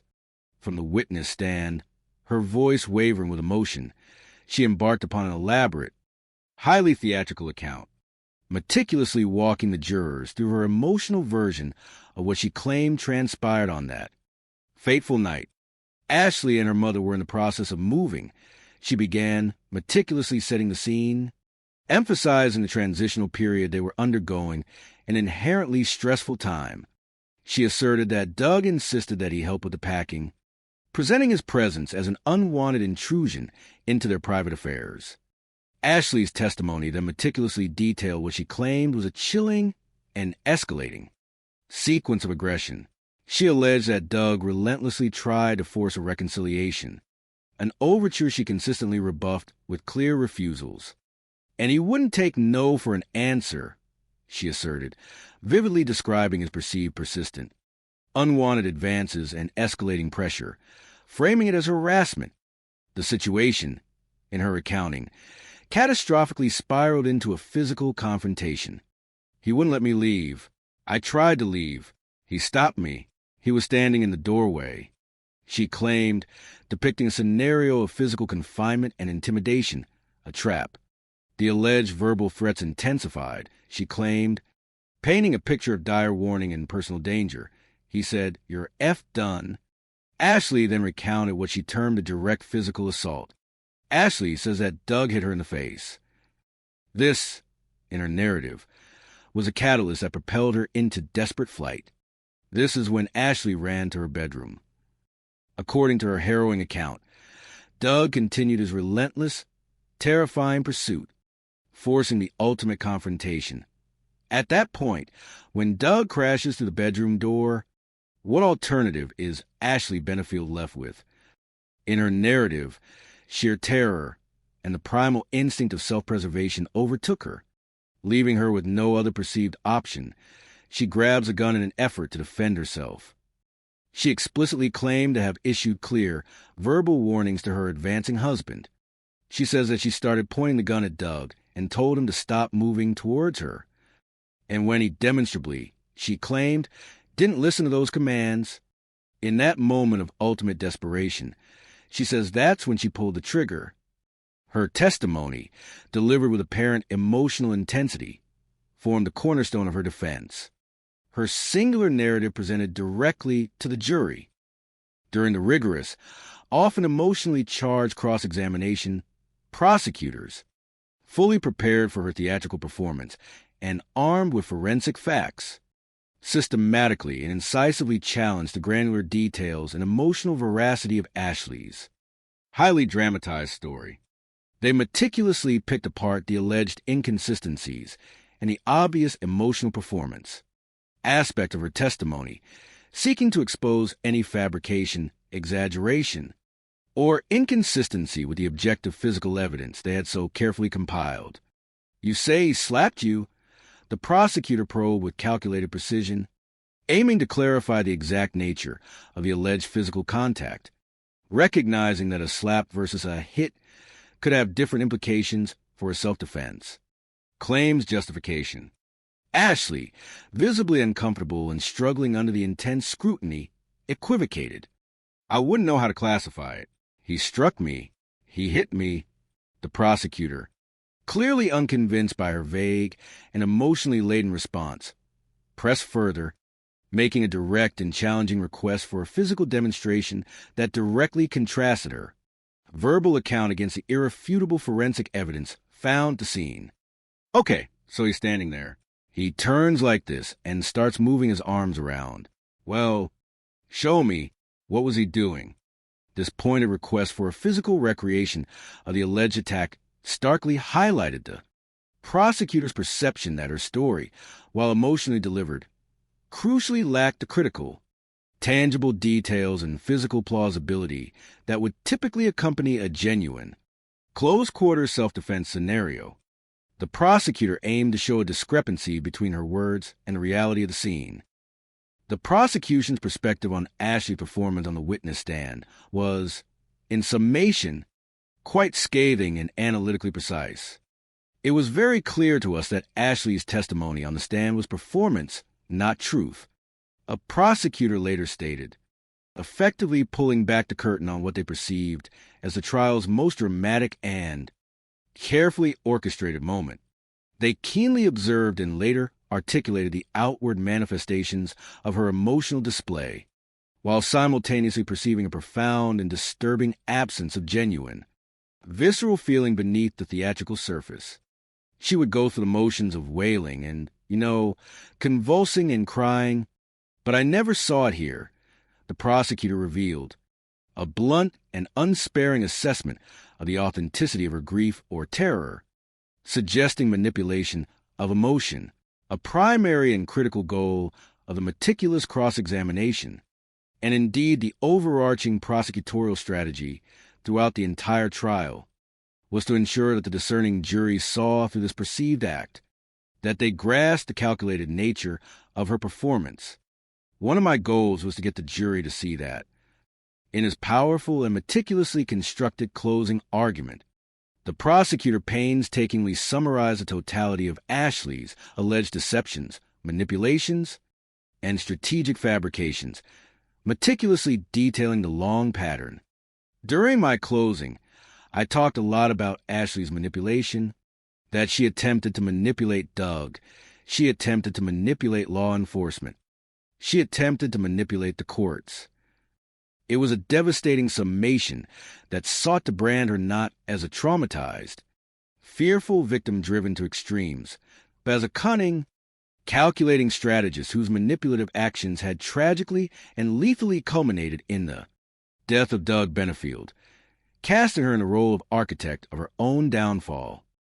After a grueling, week-long trial that presented the jury with a labyrinthine maze of conflicting personal narratives, incontrovertible forensic evidence, and sophisticated psychological interpretations of behavior, the jury finally retired to deliberate, carrying the immense and solemn weight of determining the truth and, consequently, the ultimate fate of Ashley Benefield in their collective hands. In those tense and protracted moments of judicial limbo, a palpable sense of apprehension settled over the courtroom, with both the prosecution and defense teams feeling the profound gravity of their arduous work and the monumental stakes involved. In those moments, you feel the weight of your work. A legal participant reflected with profound introspection. You can't help but think, did I enough? Did we give enough information to this jury? The future of Ashley Benefield, and tragically, the lasting legacy of Doug Benefield, hung precariously in the agonizing silence of deliberation. 6 arduous hours later, the jury, their faces etched with the solemn responsibility of their decision, returned to the courtroom to deliver their highly anticipated verdict. The verdict returned by the jury was a finding of guilty of manslaughter, the specific outcome, falling significantly short of the second-degree murder charge meticulously sought by the determined prosecution, but also unequivocally exceeding an outright acquittal based solely on a claim of self-defense, was a nuanced and complex finding. It strongly suggested that the jury had wrestled deeply, agonizingly, and at length with the profound complexities and inherent ambiguities of the case, demonstrating their thorough consideration of all evidence. The jury coming back with manslaughter, I believe, is an attempt to give some recognition that this was a very difficult case. A legal analyst opined, interpreting the verdict not as a definitive triumph for either side, but rather as a careful and considered balancing act, a precise reflection of the deeply conflicting evidence presented and the emotionally charged testimony that had permeated the trial, seeking a middle ground that accounted for the circumstances without absolving culpability, for the intricate legal system, and perhaps for the collective conscience of the community grappling with this profound tragedy. The verdict was presented as an imperfect, yet ultimately pragmatic, pathway to a final resolution, and I think it was probably the best result to come to justice in the end. Ashley Benefield was subsequently sentenced to 20 years in prison, a severe and profoundly life-altering consequence that underscored the undeniable seriousness of the crime, even if it was not ultimately categorized as premeditated, calculated murder. The scales of justice, though slowly, had found their balance, recognizing both fault and the context of the act. In the poignant and often emotionally charged press conference held in the aftermath of the trial, outside the solemn confines of the courthouse, Doug's grieving loved ones addressed their complex, often contradictory feelings about the case's conclusion. They expressed a profound measure of relief, yet it was a relief inextricably tempered with an enduring, raw sense of loss and grief. We're thankful that the lesser charge was allowed. We knew we could achieve that.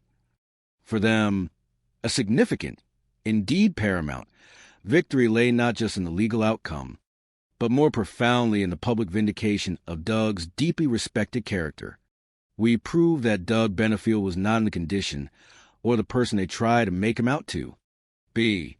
The insidious and persistent accusations of systemic abuse, of Doug being a predatory, dangerous figure, had been officially refuted by the judicial process, if not entirely erased from a more ephemeral public consciousness.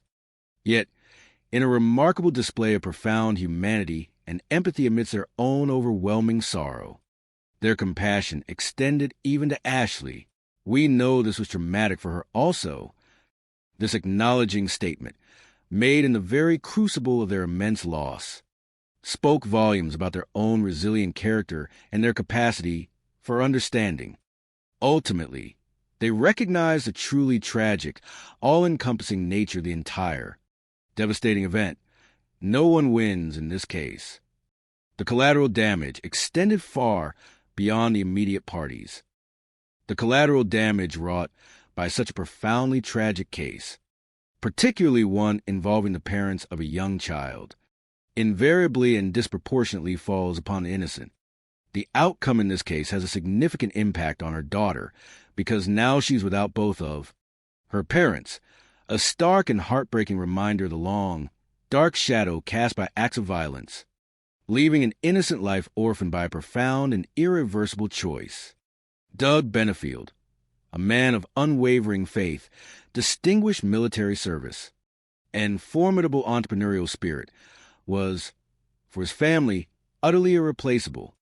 There's no replacing Doug Benefield, no one with his creativity, no one with his innovation. His sudden, violent absence left an irreparable and aching void, particularly for his beloved daughter, Eva, who had already endured the loss of her mother. It's crushing not to have him around for Eva, for our entire family.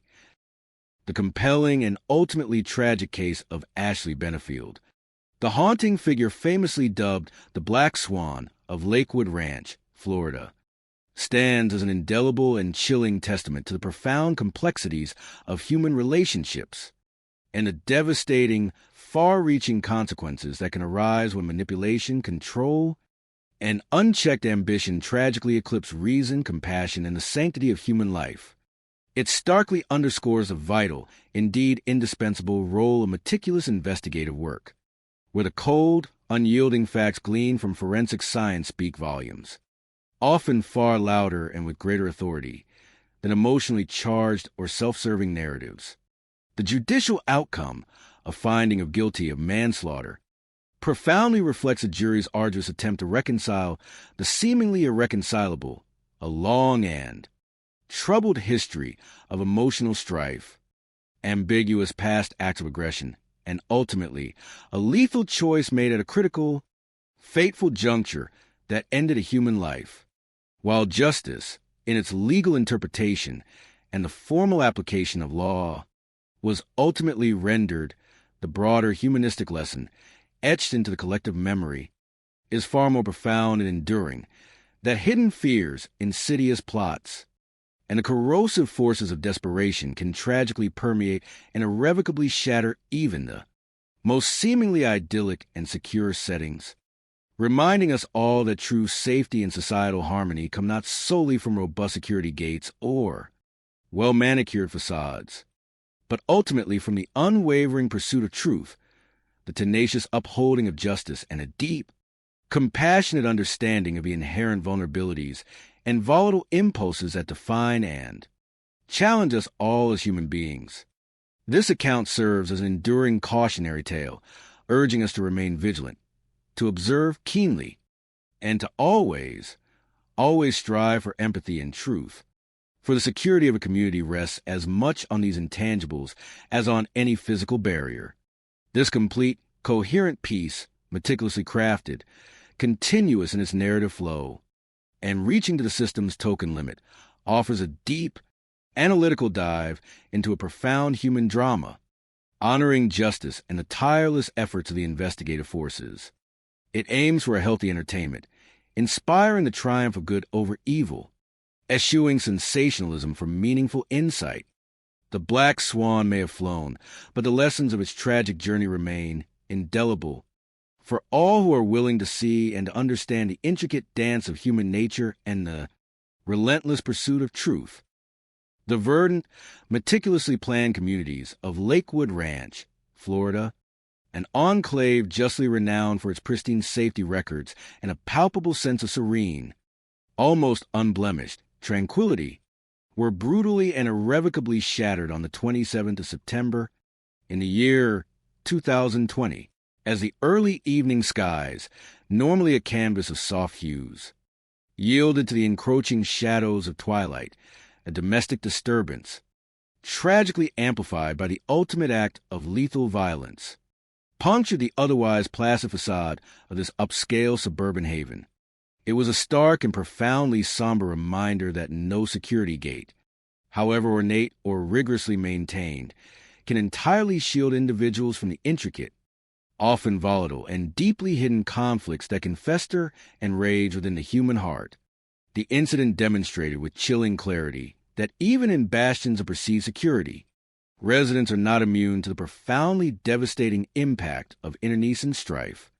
A tragic human drama that played out behind closed doors but reverberated throughout the community, leaving an indelible mark.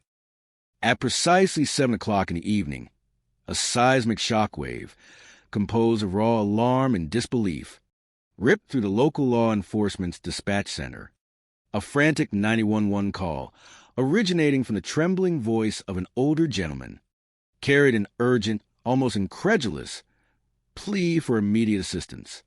His neighbor, he recounted, had just appeared at his doorstep, delivering a declaration that transcended mere domestic dispute and ventured into chilling, irreversible territory of grievous bodily harm, or even worse.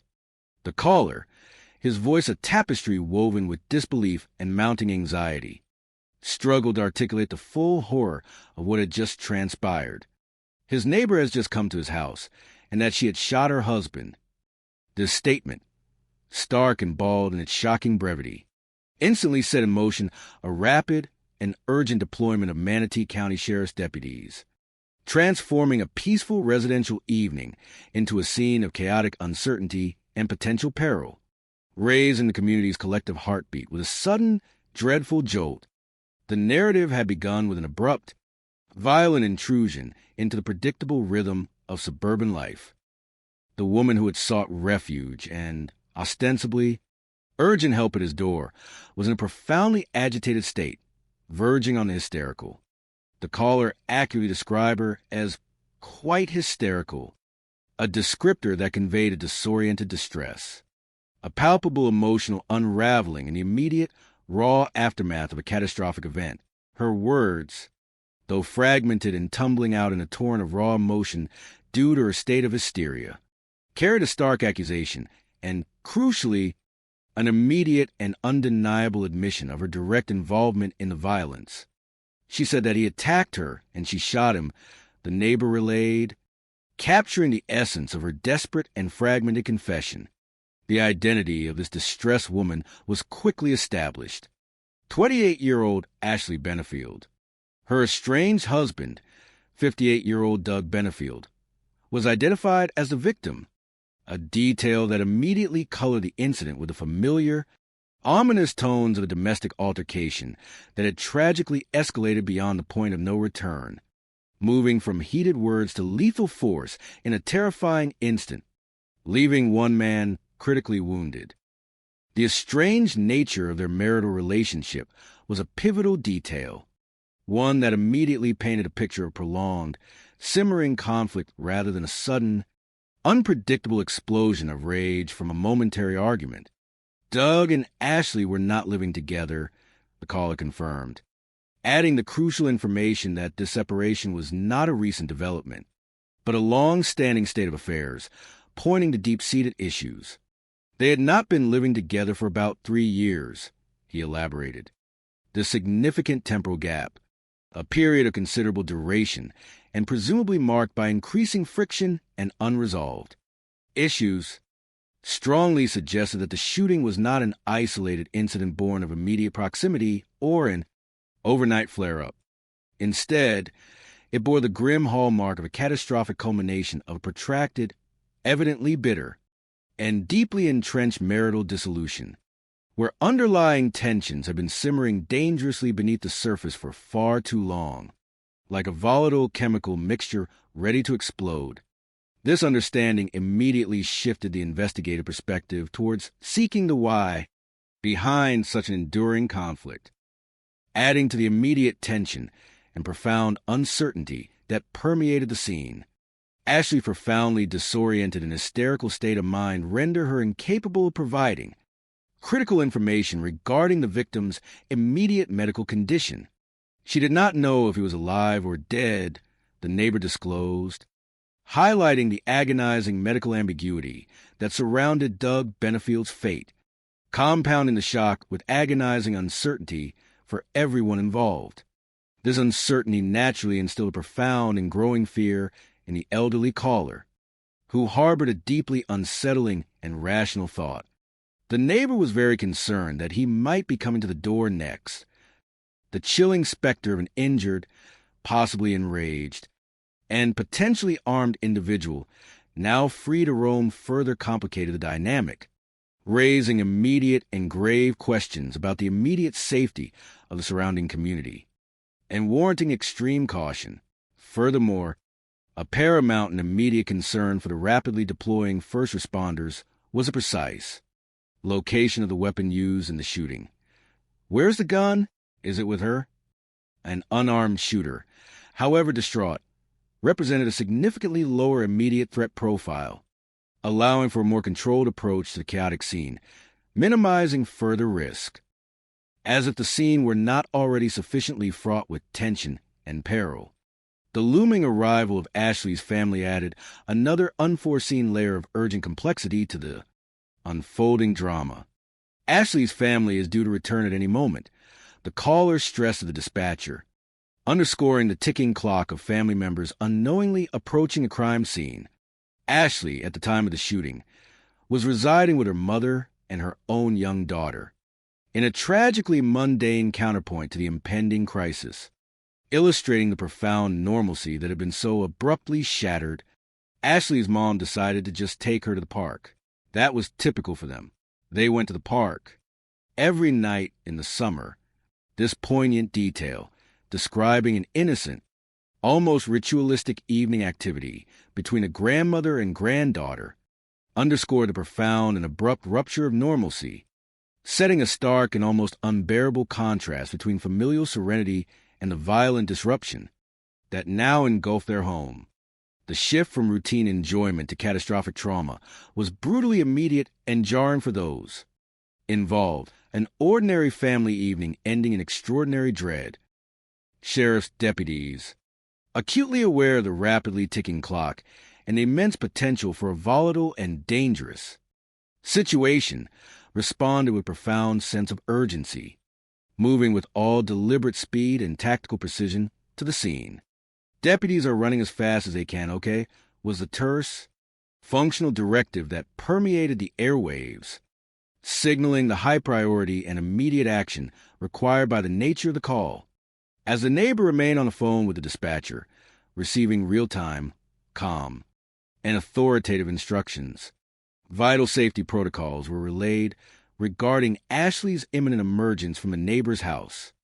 Dispatchers, strategically seeking to de-escalate any potential armed confrontation and ensure the safety of all involved parties, officers, neighbors, and Ashley herself, instructed the caller to tell her to have her hands up and just to walk out toward the deputies.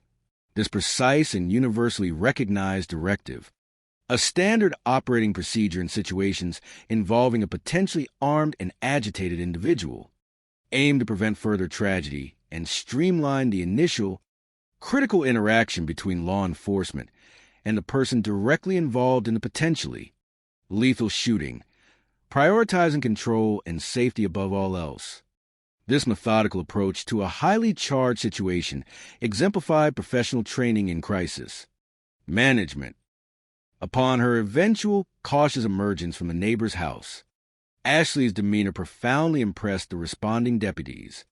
She was absolutely very much in a state of shock, a veteran deputy would later attest, recognizing the unmistakable hallmarks of acute trauma and psychological disarray. The human mind, when confronted with sudden, overwhelming violence and the profound aftermath of taking a human life, often enters a state of dissociative disarray, a psychological defense mechanism against unbearable reality that can temporarily obscure rational thought and memory. It's a lot of information for the mind to process, the deputy added, a testament to the cognitive overload Ashley was likely experiencing, a brain struggling to grapple with an unbearable reality. This immediate emotional incapacitation, a profound and undeniable form of psychological paralysis, rendered Ashley incapable of articulating a coherent sequence of events or the precise, agonizing genesis of the shooting itself. Her narrative, if any at all emerged, was fragmented, largely incoherent, and ultimately unhelpful in clarifying the immediate circumstances for the rapidly gathering officers, recognizing her state and, crucially, prioritizing the immediate need to secure the scene and attend to the critically injured victim. Deputies gently but firmly escorted Ashley into the back of a patrol car. This served not only to contain a central figure in a violent crime, removing her from the volatile scene, but also to provide a measure of isolated and contained space where she could begin the monumental task of processing the catastrophic events, away from the immediate chaos and heightened tension of the unfolding crime scene investigation, allowing a modicum of psychological respite for her while maintaining control. With Ashley temporarily removed and contained within a patrol car, the deputies, now acutely aware of the gravity of the situation and the critical need to assess the victim's status, carefully and cautiously entered the residence Ashley shared with her mother, recognizing it as a presumptive location of the violent incident. Their immediate mission was unequivocal: locate Doug Benefield and render immediate assistance. The search led them to the back bedroom, where they made the grim discovery. Doug Benefield lay there, his condition perilous. He is semi-conscious, a deputy noted, a fleeting ray of fragile hope amidst the unfolding tragedy, signaling that life still tenuously clung to him, however faintly. The responding deputies meticulously observed his visible injuries, cataloging the brutal and undeniable indicators of the violence that had just transpired. They observed that he had one wound to his right leg and one wound to his upper right chest area. The sight of these injuries, particularly the wound to the upper torso, immediately signaled the extreme danger Doug was in, a direct threat to his life that required immediate and skilled intervention. Acting with the rapid professionalism and ingrained training inherent in emergency responders, the deputies initiated immediate life-saving measures. They cut his shirt off, a somber investigator would later recount, describing the frantic, desperate attempt to access the wounds and administer crucial aid, knowing every second counted. They tried to perform CPR and tried to resuscitate him. Despite their diligent, desperate efforts to snatch life from the jaws of impending death, despite every ounce of their professional determination and skill, the wounds proved too severe, the damage to vital organs too profound. But he died before he was able to arrive at the hospital, the investigator concluded, the stark finality of the statement reverberating with the irreversible tragedy that had unfolded in that quiet suburban bedroom. The collective, fragile hope for his survival, held so briefly, was extinguished forever, leaving behind only the cold, unyielding reality of death. A life had ended, violently and abruptly.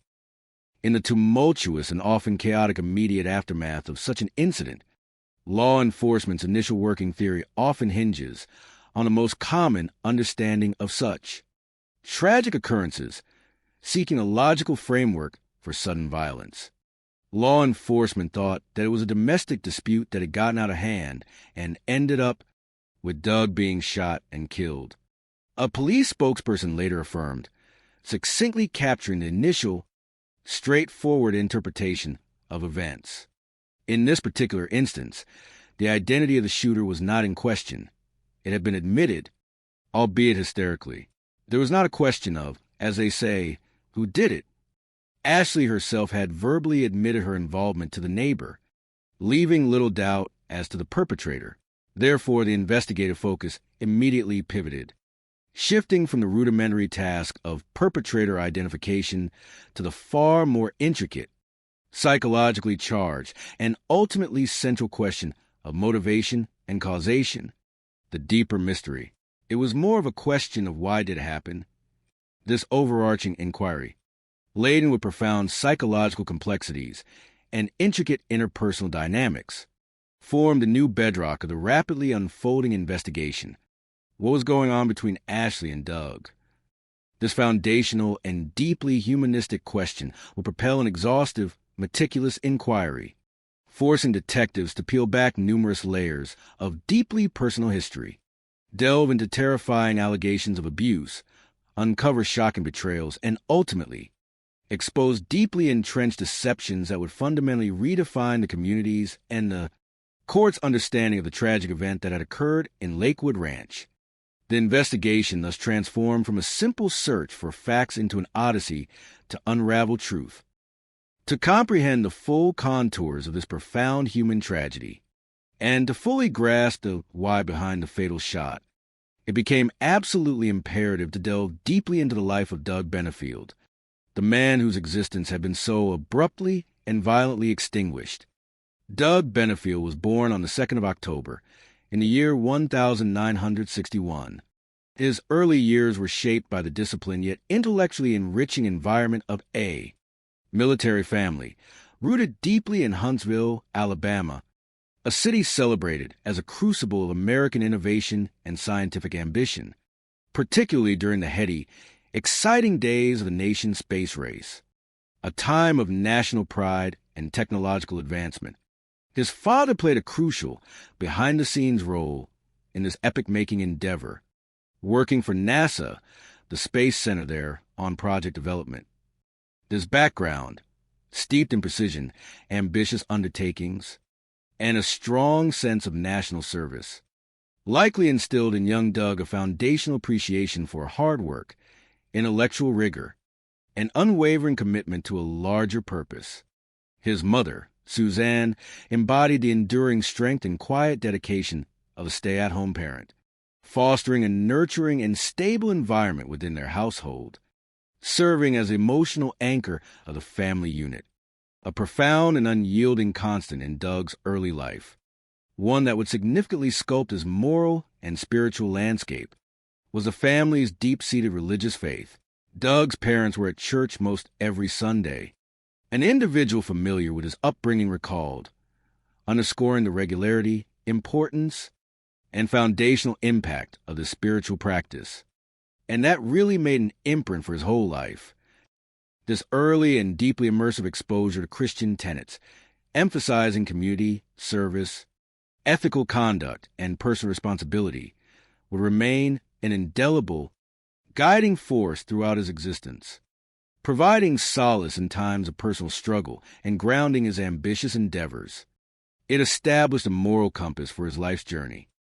Doug diligently completed his high school education in Huntsville before embarking on his journey into higher academic pursuits at Texas A&M University, a respected institution known for its strong values and rigorous academics. His initial career aspirations were both noble and intellectually demanding, unequivocally aligning with a deep-seated desire to contribute meaningfully to society and to help others, perhaps mirroring his father's scientific dedication. And his intention after Texas A&M was to go off to medical school, a close confidant revealed, painting a vivid picture of a young man driven by intellectual curiosity and a nascent passion for healing and scientific application. However, as life often dictates with its unforeseen turns and unpredictable pathways, circumstances intervened, subtly but decisively redirecting his trajectory onto an equally distinguished, albeit distinctly different, professional path. The esteemed United States Navy extended an enticing offer, promising to finance Doug's entire medical school education in exchange for military service. A classic quid pro quo of national service that appealed to his inherent patriotism. But upon enlisting, the profound allure of naval life, specifically the demanding and exhilarating world of military aviation, proved to be an irresistible call, fundamentally altering his professional destiny and setting him on a new course. His career path took a different turn, a former colleague elaborated, sketching the pivotal moment of change. Instead of the meticulous precision of a surgical theater, Doug found himself immersed in the thunderous roar of jet engines and the strategic complexities of aerial warfare. He ends up operating off aircraft carriers as a naval flight officer during Desert Storm and making 2 deployments, a powerful testament to his innate courage, adaptability, and unwavering dedication to his country's service, showcasing his leadership under pressure, the demanding environment of an aircraft carrier, the high-stakes decisions made in moments of profound pressure, and the camaraderie forged in the crucible of military service. Undoubtedly honed in Doug a formidable resilience, a keen resourcefulness, and a strong leadership capability that would serve him admirably in his subsequent civilian pursuits, imbuing him with a deep well of character. Upon his distinguished retirement from active military service, Doug, ever the pragmatist and possessing a keen understanding of leveraging advantageous connections, forged throughout his life, transitioned seamlessly and strategically into the dynamic world of entrepreneurship. In 1999, Doug retires from active service, stays in the Navy Reserves, a shrewd decision that allowed him to maintain a cherished link to his military heritage while simultaneously embarking on a new, ambitious professional chapter, combining his past and future. He adeptly utilized his extensive family connections, a network cultivated through generations of civic engagement and public service, to expertly navigate this new business terrain. His sharp business acumen quickly identified a burgeoning economic opportunity in a culturally significant region poised for revitalization. He's gotten introduced to all the things going on with the renovations and the restoration of downtown Charleston, a city renowned for its historical gravitas and a vibrant economic resurgence, presenting ripe opportunities. Capitalizing on this insight and fueled by an innate entrepreneurial spirit and a knack for identifying untapped potential, Doug made a bold venture. So he decided to open a restaurant, and it was fabulously successful. This endeavor transcended mere financial success. It provided Doug with a renewed sense of purpose, deeply integrating him into the vibrant fabric of the community he had chosen as his home, fostering both profound professional satisfaction and personal fulfillment, making him a respected figure in the city's renaissance. Despite his undeniable professional successes and burgeoning financial stability, a subtle yet profound void persisted in Doug's personal life, a deep, persistent longing for something more meaningful than material achievement. A crucial, perhaps the most fundamental, piece of his personal mosaic remained conspicuously absent: the profound companionship, warmth, and shared journey of family of his own. His heartfelt yearning for this deep personal connection ultimately led him to an Irish pub, a seemingly innocuous social setting that, in the grand, unpredictable tapestry of his life, would prove to be a pivotal nexus, a specific point where destiny would irrevocably alter his course. There, amidst a convivial atmosphere, he encountered Renee. Her personal profile resonated deeply with Doug's core values and aspirations, immediately drawing his attention and profound respect. When Doug met Renee at this Irish pub, she was a single mom, 2 boys, raising them by herself. A longtime friend reminisced, painting a vivid portrait of Renee's remarkable resilience, independence, and strength. He further elaborated on the specific qualities that so captivated Doug. Very, very intelligent, college graduate, very strong practicing Christian. These were not superficial attractions for Doug. Rather, all those things attracted Doug, underscoring his deep and genuine appreciation for intellect, fortitude, and an unwavering spiritual conviction that mirrored his own. It was a partnership based on shared principles and mutual admiration. Their connection was immediate, profound, and fueled by a powerful, mutual desire for stability, companionship, and a shared, family-centric future, propelled by what they both perceived as an undeniable sense of destiny and a deep connection. Doug and Renee entered into matrimony within the very same year they first met. Their union was swiftly blessed with the joyous birth of a daughter, Eva, born 2 years later, in 2001, a delightful event that seemingly completed the cherished family unit Doug had so ardently yearned for throughout his life, bringing him immense joy and profound purpose. He had found his long-awaited family, a source of unwavering happiness and commitment. Their shared journey as a married couple extended over a significant span of time. They spent 16 years together, a testament to their enduring commitment, mutual respect, and the foundational strength of their marriage, building a life together, replete with shared joys and inevitable challenges, navigating life as a united front. However, the tapestry of their shared life was destined for an unforeseen and tragically abrupt unraveling, a cruel twist of fate that struck without warning. Renee's life was tragically cut short, not by protracted illness or violent means, but by the cruel indifference of a silent internal assailant, an undiagnosed heart condition. The suddenness and unexpected nature of her passing, striking without warning, inflicted an almost unbearable, crushing blow upon Doug and their daughter, Eva. The loss of Renee was just a crushing blow, a family friend described, his voice still tinged with a memory of the collective grief that engulfed them, a pain that was raw and deeply felt. In the face of such profound, senseless tragedy, Doug, true to the deeply ingrained principles of his upbringing, sought refuge and solace in the spiritual anchors that had always guided his life, turning inward for strength and meaning. It caused him to go even stronger into his faith, a common, almost instinctual, response for individuals grappling with inexplicable loss, seeking answers or at least a measure of acceptance and peace beyond the material realm.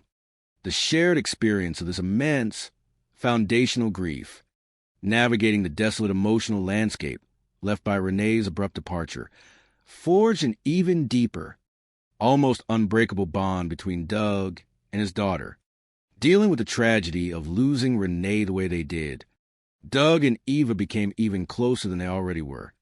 A poignant detail highlighting profound resilience of human connection and the strengthening power of shared adversity. For a time, the thought of another romantic entanglement, of opening his heart again to the unpredictable vicissitudes of love and potential loss, was, understandably, far from Doug's mind. His soul, still raw from Renee's untimely death, remained resolutely focused on nurturing Eva and diligently honoring Renee's cherished memory, the cornerstones of his emotional world. His priority was his daughter and healing. Yet, as life's intricate and often unpredictable narrative dictates, just the following year, an entirely unexpected encounter would dramatically and ultimately catastrophically alter the course of Doug's life once again. He met a captivating young woman named Ashley Byers, whose striking beauty and undeniable charisma held a magnetic allure that would draw him in, irrevocably setting the stage for his undoing. The circumstances of their initial meeting were quintessentially a product of the 21st century political landscape, a world Doug was becoming increasingly involved with. In August of 2016, as the United States presidential election cycle entered a fever pitch of fervent campaigning and ideological battle, Doug's powerful investor partners, a consortium of financially influential individuals and their associated political action committee, had decided that they're going to back Donald Trump. This collective and highly visible political endorsement naturally led to a series of high-profile campaign events, and Doug, as a key player within their expansive financial network, received an invitation to a particularly significant presidential candidate event in West Palm Beach, Florida.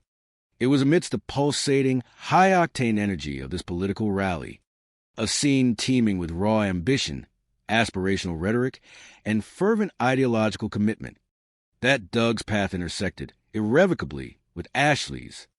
It was a chance meeting with devastating consequences. At that specific moment, Ashley was deeply immersed in the fast-paced world of political campaigning, efficiently executing her duties as the events coordinator, a volunteer on the Donald Trump staff. The age disparity between them was immediately apparent and quite significant. Doug, at the time, was 54 years old, while Ashley was comparatively youthful 24. This represented a 30-year generational chasm, a gap that, for many, might signify an insurmountable divide in life experience and perspective, a potential source of discord. Yet, to the surprise of many onlookers, and certainly to themselves, they discovered a wealth of common ground, connecting deeply over areas that fundamentally inform an individual's worldview and values. They had a lot in common, a keen observer of their burgeoning relationship would later remark. They bonded quite a bit over religion. They bonded over politics. An investigator, scrutinizing the foundational elements of their initial attraction, further clarified they had the same political views. They had a very faith-based approach to life. Beyond these deeply personal and philosophical alignments, another shared interest emerged, one that underscored pragmatic, and perhaps even zealous, approach to personal security and the constitutional right to bear arms. They also had a very open attitude toward guns, the investigator revealed. Both of them were concealed carry permit holders, and Ashley was carrying a weapon. This last detail, the image of Ashley comfortably and confidently carrying a firearm, even in front of Secret Service personnel who were meticulously vetting attendees and maintaining a secure perimeter around the presidential candidate, painted a vivid and distinctive picture. It showcased a woman who was not only self-assured but also fully integrated into the world of firearms, a characteristic that often signals a particular lifestyle or set of convictions. This confluence of attributes, her physical presence, her intellectual curiosity, her deeply held beliefs, and her demonstrable comfort with firearms, collectively contributed to all of what Ashley presented as the investigator analyzed. This powerful composite, both physically, but in her interest and in her belief system, proved profoundly captivating and grew that initial attraction for Doug, sparking a connection that would, in retrospect, lead to an entirely unforeseen and tragic denouement. The spark was struck in a moment of political fervor, but the fire would consume a life, igniting a dangerous obsession. As the politically charged evening progressed, a night replete with strategic discussions and fervent speeches, Doug found himself increasingly drawn to Ashley, engaging her in deeper, more personal conversations. It was during these exchanges that he began to unravel the narrative of her life, discovering that her journey into the realm of politics had not been a linear, predetermined path. Her most profound and earliest passion, her unequivocal first love, had been the exquisite and rigorously demanding world of ballet. She began ballet at a very young age, the investigator recounted, sketching the delicate arc of her early life and aspirations. She loved it. She loved to dance. Her dedication to this art form was such that she joined a dance company after high school, and she danced professionally up until her early 20s when she sustained a knee injury. This pivotal injury, a cruel and heart-wrenching twist of fate for a dedicated dancer, effectively necessitated a career redirection, forcing her to confront a future divergent from her deepest passion, but demonstrating a resilient spirit to adapt. Undeterred by this significant professional setback, Ashley, demonstrating a resilient adaptability and an innate ability to project an appealing image, gracefully segued into modeling and was working as a swimsuit model.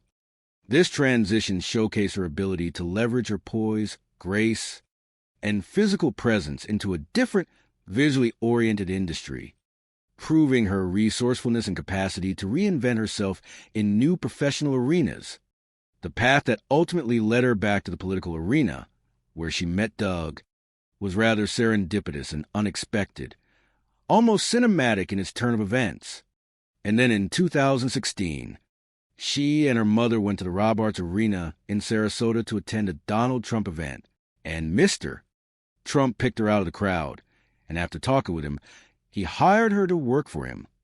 This anecdote, recounting a sudden and seemingly auspicious entry into a high-stakes, high-visibility world, added another captivating layer to Ashley's burgeoning public persona. It painted her as someone with natural charm and innate ability to make an immediate, positive impression, and a capacity to navigate diverse social spheres with apparent ease and confidence. Possessing a captivating, magnetic charisma, Ashley gets along really well with people, the investigator observed, acknowledging her strong interpersonal skills, so she did a very good job. Doug, by all accounts, was profoundly and immediately smitten by Ashley's magnetic presence, her compelling life story, her vibrant energy, and her unwavering convictions. The feeling, it seemed, was strikingly and powerfully mutual, forming an almost irresistible bond between the older, seasoned entrepreneur and the young, captivating ballerina. Ashley, in turn, was deeply attracted to Doug, perhaps not merely by superficial allure, but by something more profound she perceived in his character and maturity, a sense of grounded stability she may have lacked. She was attracted to his, what she perceived as maturity, an insightful observation that suggests a yearning for stability, for an anchor amidst what might have been a more transient, ephemeral existence as a model and political volunteer. He knew what he wanted, the investigator continued, dissecting the perceived qualities that drew Ashley in, and he had the same priorities as her. This powerful confluence of shared desires, aligned priorities, and a mutual sense of purpose created a potent, almost irresistible force between them, igniting a connection that, to external observers, appeared intensely captivating and rapidly consuming. It was a mutual obsession, an investigator mused, choosing a term that subtly suggests a connection extending beyond mere infatuation, hinting at an all-consuming intensity that, while initially intoxicating and romantic, might, in retrospect, carry undertones of an unhealthy, perhaps even pathologically swift bond, almost a dangerous fixation that overshadowed prudent judgment. The sheer velocity with which their relationship escalated was nothing short of astonishing, indeed breathtaking, even by the most permissive standards of whirlwind romances. Following their initial encounter at the political rally, a mere meeting that had ignited a fervent spark, a dizzying courtship unfolded, leading to an astonishing and irreversible decision. They decided to get married just 13 days later in a private